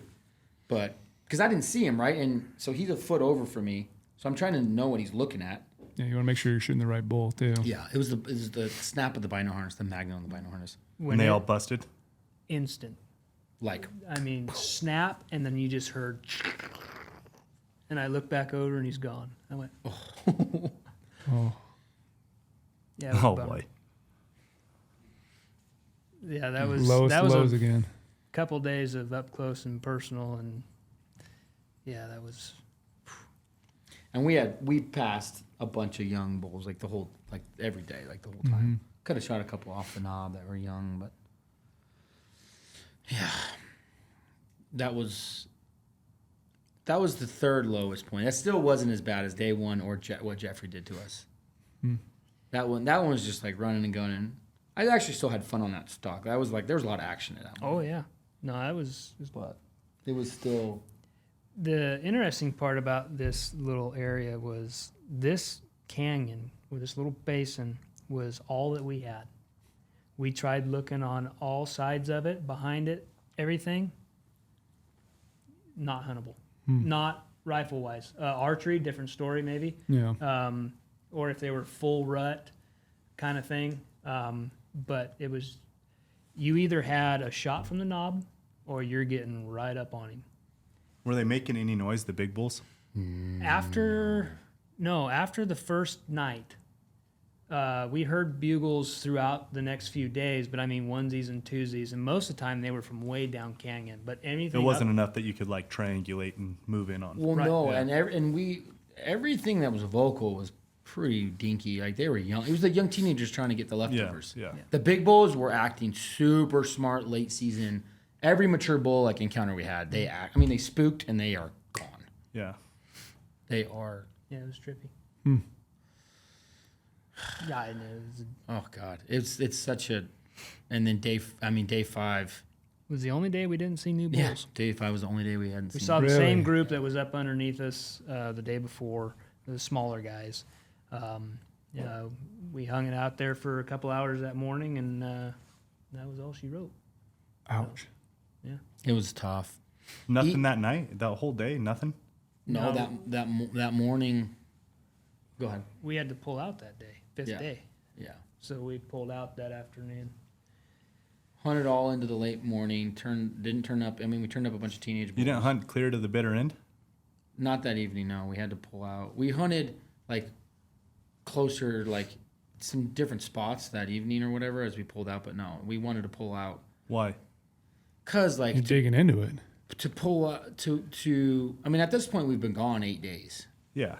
and so But what's a half a day when you've been gone 8 days? the wives are blowing you up, office is blowing you up. It's starting to get like we've been gone a long time, and from a logistical standpoint, you have that evening. The evenings weren't nearly as good as the mornings, and then to be up there that night, and then pull out the next morning, with a 12-hour drive. That's tight to do it that day, and then it stretches into, and then we've been gone 10 days, and that's gonna be a little painful on the family and shit like that. So I do. and the same- plan was always to pull out the evening of day 5, pull off the top at least, and go and like relocate just to get closer to like logistics.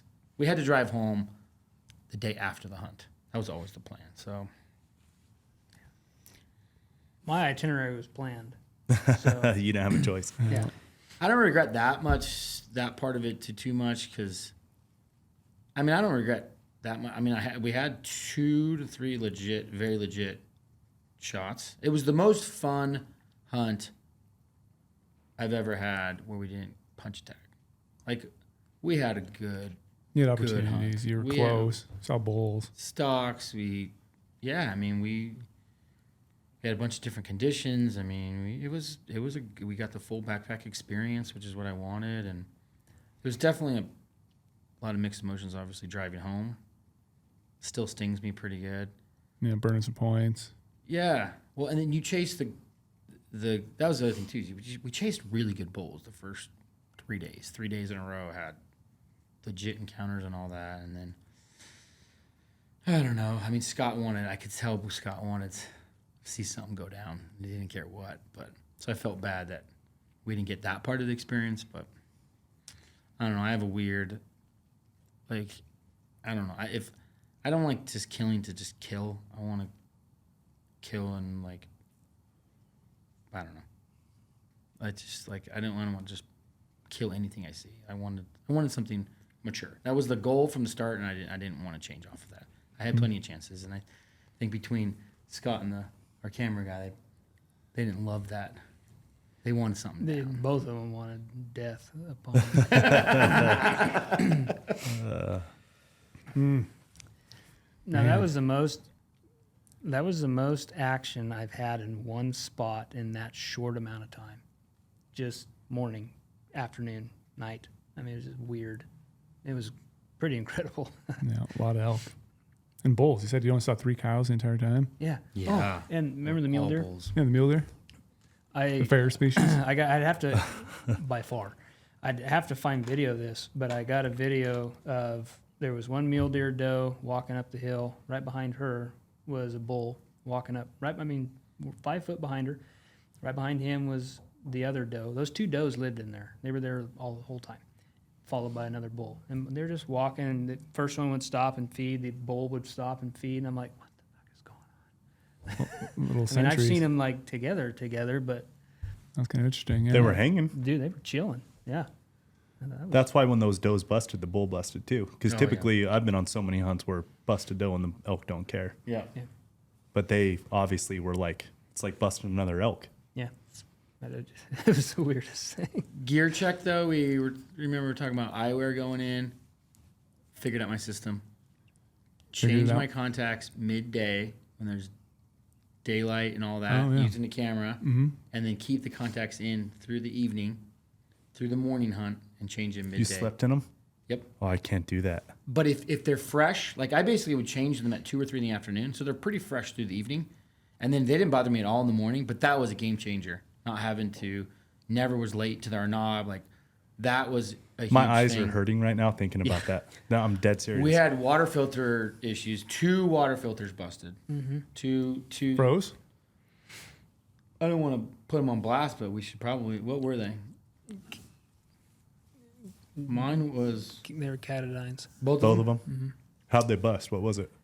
I think mine was just plugged, but Scotty's or his broke. Straight up busted Yeah. after one. He got water the very first, like the day he was like doing camp chores. He filled them up fast, and then after that we were using Nate, the camera guys, which was I think ended up being awesome. It's slow, but They what were are the those? they were the Sawyer squeeze bags that he had. Yeah. So we'd just fill up one of them, squeeze it Squeeze into it our up. stuff, squeeze it. And Take forever, but whatever. Yeah. So I that was I that. had drops and tabs and my. So, yes, you had backups I at had least, which is backups, smart. Yeah. Boots were perfect.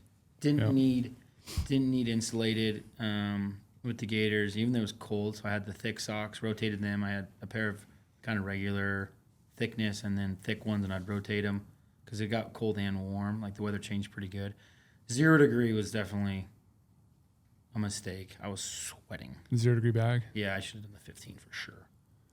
It was big and heavy and just not needed. So quickly though, speaking of the gear thing, so last time we had you on the podcast was episode 89. It was like, what was it called? Critiquing Chris Porter's late season gear list.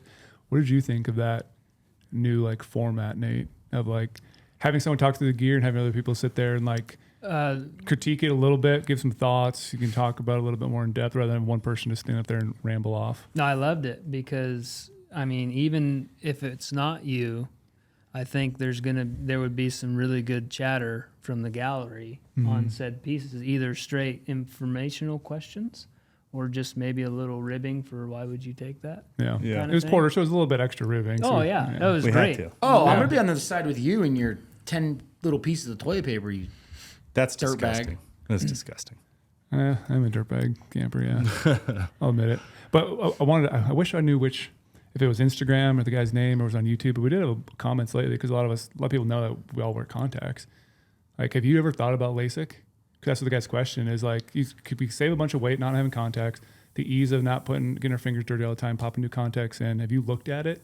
Yeah, I actually was I had like an appointment. I had to pre-op. I was really close to doing it 5 years ago.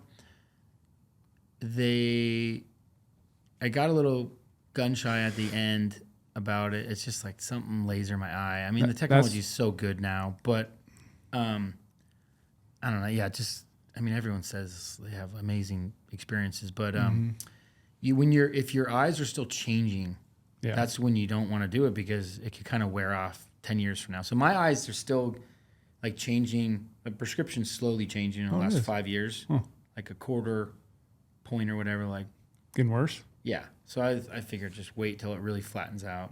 But outside of hunting, they don't bother me at all. Yeah.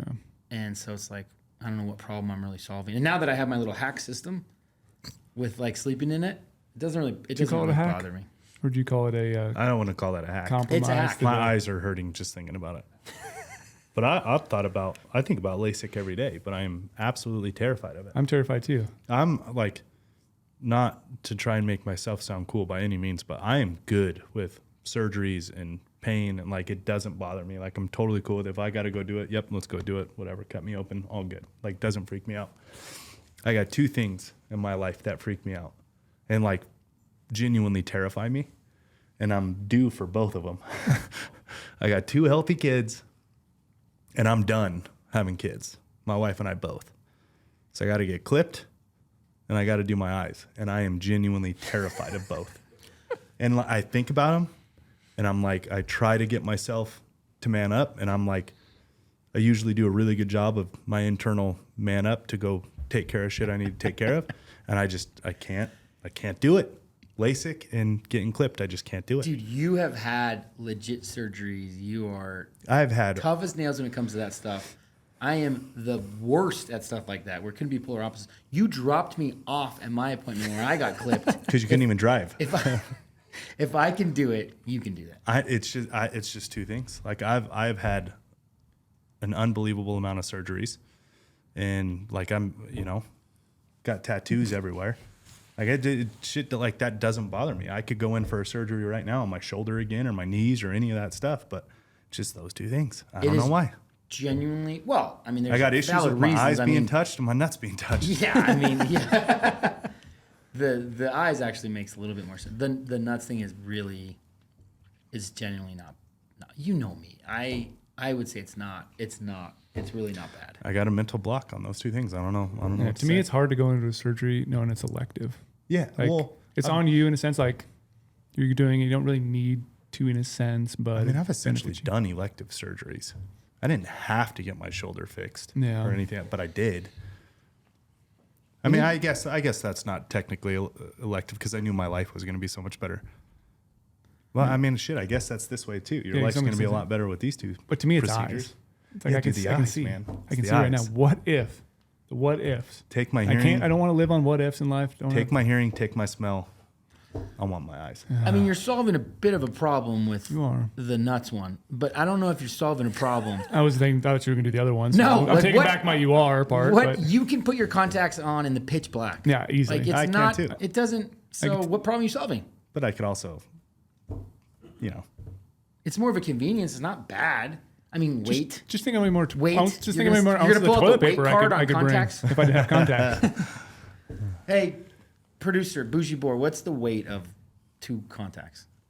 nothing. It's nothing. So Can't be much. I feel like what's a couple funny stories because we kind of ended on this real downer moment. The hunt was fun. Obviously, it's not. You always leave a little mixed when you don't punch the tag, but we had action. The lenses are 25 milligrams. Okay, so they weigh like nothing. So contacts. Okay, so who cares, guys? We have to pack in contacts. But the 25 milligrams is 0.0008 ounces. There we go. nothing. That's nothing. I don't think you're going to be able to take much more toilet paper. Nope. Yeah, I'm set you're- with my 1 ounce. Okay, on that's the budget, so you gross. guys, let's find budget for new chairs. These chairs are brutal. Hey, it has now been recorded. It's on. Check the tape. Or you could give us little on pillows tape. to sit on. Nothing I can tell you. These honestly are insanely uncomfortable. This is like reminds me of Scotty's knob. Yeah. Which was not that comfortable of a knob. No. We had fun though. That was a great time. We were in it. We had a great time. So after going through that hunt, what was your biggest takeaway from it? And maybe advice someone runs in the same situation you experienced on a hunt like that. What do you got over there, Big Nate? If they were in that same situation, Tight canyon, timber, knowing you're seeing some bulls, anything you guys would have done, when you get the Different. shot, take it. get the shot, take it. Quickly. Just, I mean, like I said, there's no reason to overcomplicate it, right? Mm-hmm. Don't let your guard down. Know what you need to do and shoot him. And yeah, and for most people, that's just experience, really. It is entirely experience. Yeah. That was my first experience in timber. It's like you put me in that exact same hunt next year. It's so different. So I mean, it's a good learning. I mean, it was humbling. Yeah. Like that was I've done a lot of hunts, and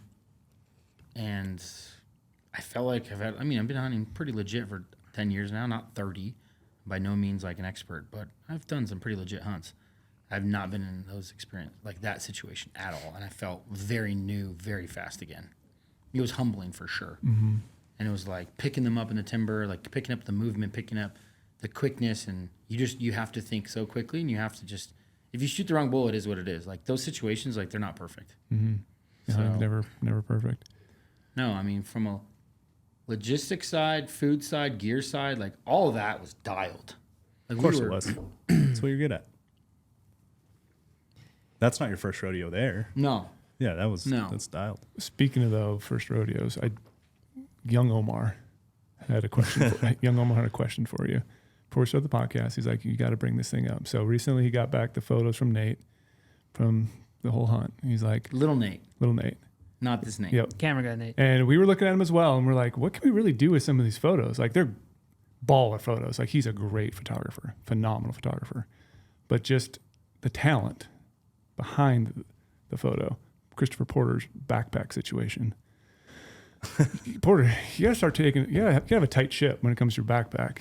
You got to run this photo on the vision right now, the young one told me to bring up.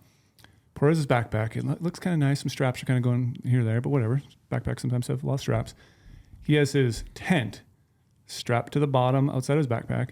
Up on top, he has a sleeping bag, not in a compression sack, it doesn't look like, just like underneath his top lid, just like kind of stuff all over the place. And I'm like, it would be a great photo if it was just in his backpack looking good. What's the story there? What's the story there, Porter? That's a good question from our social media guru. He's just looking out for you. He's looking out for the comments. Listen, there's nothing wrong with that photo. And I will defend this position all day long. That backpack setup, money. Nothing was swinging around, bouncing. No, look, I'm a big Crocs guy. Big Crocs guy. Got to have Crocs. Yep. Camp shoes. They weigh nothing. Those hang on the outside. Mm-hmm. Okay. Oh yeah, I forgot the Crocs. The Crocs are on there too. Yeah. Yeah. Crocs are on the outside. That's what he's talking about. Crocs are on the outside. I put the Stone Glacier tent. It is bomb proof. It is big. It is like a mansion. It's large though. It takes up a lot of room. There was not room in the body of my backpack with all my food. I bring. You do have a lot of food, yes. Yeah, top ramen, another camp pack. How jealous were you? I had this coffee. I was serving everyone coffee every day. I wasn't jealous. I had some top ramen. Tom ramen. We were vibing. Yeah. So plenty of food I took up there. The tent did not have room in the body of the backpack. So on the bottom, actually rode perfectly fine. Yep, there is straps down there. I'll give you credit for that. There's straps. It was tight. I was leading the pack on the way in, by the way. Was I not? Yes. Okay. You seem reserved. Do you have something to say? Well, you no, you can put me on blast. He's holding back a little bit. Well, I mean, it was your hunt, so I was letting you go. But yeah. Do you know what a compression sack is? The sleeping bag. Yeah, I don't. It doesn't do a lot for me. Okay. Like I could have. Look, the 0 degree is giant. Yeah. So. And you said you wish you would have taken the 15. I definitely should have taken the 15. It is bulky. What is the one issue that could potentially happen if you carry your sleeping bag in the form or fashion that you did? Oh, I mean, it rains. No. What happened to Scotty, who had his rigged the same way that you did? He ripped. Bum. Did he? Caught a tree and ripped. Did he rip his sleeping bag? Not the bag, thank God, but it ripped the sack. Oh, yeah. Put a big hole in the sack, so now he no longer has a stuffed sack. But now your sleeping bag's exposed, so now you're worrying about, am I going to snag it? Yeah, lose all that insulation. Yeah, I mean, it's not ideal situation. The 0 degree actually was not that much heavier than the 15, which is kind of why I ended up doing it. I mean, it was like, you can fact check me, but I swear it's like 6 ounces or something. It is bulkier though. It takes up a lot more room. Should have probably done a compression sack. Yeah, I don't advise sleeping bag on the outside. It was under my lid. It was pretty protected. And at the top, it's actually. We'll see. We'll check the asset. We'll see. Omar is embellishing. Look, Omar goes on a guided hunt with a Lorenzo Sartini in New Mexico, comes back with a bull, and now he's popping advice to everybody. He's a backcountry king. Yes, so King is. of a lot. His head's gotten a little bit. He's embellishing for sure. The Crocs were definitely swinging around, but other than that thing was high and tight. Yeah. I only bring it up too because I have this photo and I've shared it a couple times on my Instagram, just like looking back at how I used to backpack until now. I did the same thing back in the day. I had a giant sleeping bag on the bottom of my backpack, and that was one of those old like JanSport external frames. Yeah. And it was swinging the whole time, like banging in my ass. I had my Camelback and had the outer sleeve on it for some reason to protect everything. But Camelback was on the outside. So like bladder has a great chance to get popped. Up on top was a sleeping bag thing hanging off. And then there was a giant roll top pad. Yeah. Those old ones all hanging off outside my backpack. I have wildly refined mine as well. Yeah. It's just like to me, it's funny looking back at that one because I was like, what was I thinking? Yeah. Doing that. But you do have some use cases. Your stuff is pretty dialed, so I'll let it slide. Young Omar just Omar had a doesn't big know request. shit. So the sleeping bag, definitely don't advise. I advise against on the outside, but it was very protected on top of the lid. My backpack rode great. The other thing was the swig rig. I mean, this is like 2 months ago when we did this gear list. Our stories are, I got to brush up my memory here a little bit. But the other thing we were debating was the swig rig thing. Money. The Nalgene. Oh, the double Nalgenes? No bladder, double Nalgene was perfect. That was a great setup. Oh, the water enhancer things. What are they called? The hydration supplements. Yeah, like Water enhancers. Yeah, Supplements. Yeah, I mean, actually, I do think I do think those were. You act like you've been doing that for like a decade. Everyone around here has been doing this for like a year. I have been taking supplements for over a decade. In the backcountry. Absolutely, without question. Fact check that. I don't know. 100%. I can fact check it. You look back on Go to our very below first zero. hunt. Yeah, below zero. That's almost 10 years ago now. like I've been for Really? over a decade. It was. I actually enjoyed those a lot. I did feel better. I felt great up there. Like energy level was great. Like I felt really good about the setup. Yeah, it's Camp, amazing what everything. supplements will do. Yeah, and that was great. That was a huge win. What else was debatable? Any gear that you never used that you brought? That looking back on, you can just like get rid of it. Cat got your tongue over here, big dog? No, everything I took, I used. Spotter, optic setup, dialed, good choice there. Yeah, the 10s. Cannot stress the SIGs in timber like that enough. Oh God, yeah, makes I didn't. sense. I mean, I'm so glad I got Lorenzo converted. I mean, my use cases this year, because we were hunting crazy thick timber too with Omar on his elk, and then the story of my sheep, how I found the sheep that was hit. Like I cannot stress it enough. It's incredible. I can see where you're coming from. I mean, that close and that much background. I mean, it's glassing off a tripod. Yeah. Within a half a second, it's just that would have been a game changer. I never really thought about that. That would have been huge. That would have been huge. the timber. I don't know how you can hunt the timber otherwise. I really don't. Now doing it, like It's hard to go back. I don't know how I could ever hunt the timber efficiently without having those. The Tricer tripod was fantastic. That was the first time I ran that. The little handle, I loved it. It was super compact. The 15s, normally I run like a 12 or 12 or 15 off a tripod. That was the first time I've had 10s on my tripod in a long time. I was picking stuff up like crazy. Granted, they were elk, but like those 10, that tripod, Yeah. it was unbelievable. Good field of view too with the 10s. What was the bino adapter I took to, the ASIAC? Oh yeah, you had the ASIAC. Yeah, I put that That on thing for was one. fantastic. Clothing. First time I ran no soft shell. Yeah, how'd that go? Loved it. Loved it. I get what you guys are saying now. Like, It has its purpose yeah, on certain hunts for sure. for a backpack because it's a little heavier and it's not as packable. I took the Cirque Light, was fantastic, and it was really breathable. You can actually do some light hiking in it. Some of those stocks I had that on when it's real cold. But yeah, just the down setup is obviously critical when it's super cold. No, our gear was pretty dialed.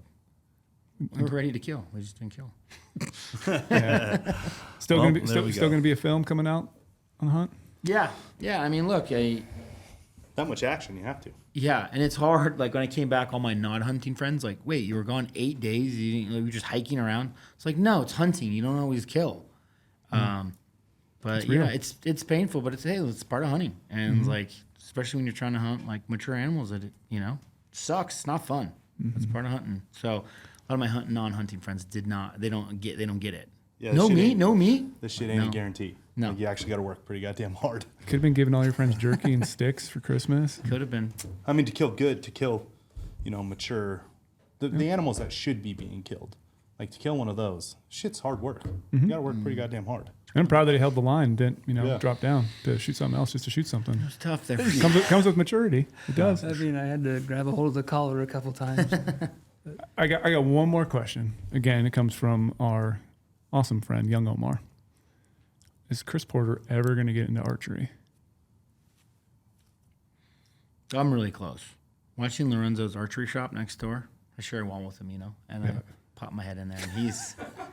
Let me tell you what. You want some real highs and lows, like some real ones? Get into archery hunting. Well, it opens up a lot more opportunities to draw tags, of course. Like this area, like if they were vocal, it's like so different. Mm-hmm. I don't know. I'm torn. Like it takes more time. Yeah. And I don't need have more time right away now. from family. I don't have for the next.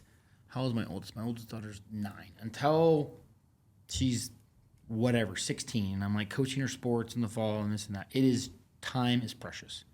So there's absolutely a time where I'm going to geek out about it. I don't know if it's this year or it's coming up. Like I'm definitely like really close. Just that time commitment is the problem. That's that's the issue. What about you? This guy's a rifle guy too, and he's got all the time in the world. Alleged. Yeah, I don't know. I have missed one of the biggest deer I've ever shot at with a bow, and I haven't touched it since. And that was years ago, and I'm probably due. Look, if you want the real highs and lows, like I'm talking ones that like you can't recover from highs and lows. Get into bow hunting. Okay. I mean, we saw it firsthand with We've all our been there. guy Yeah, Bradley. We've all been there. You do live in a good state, Mr. Nate. I know.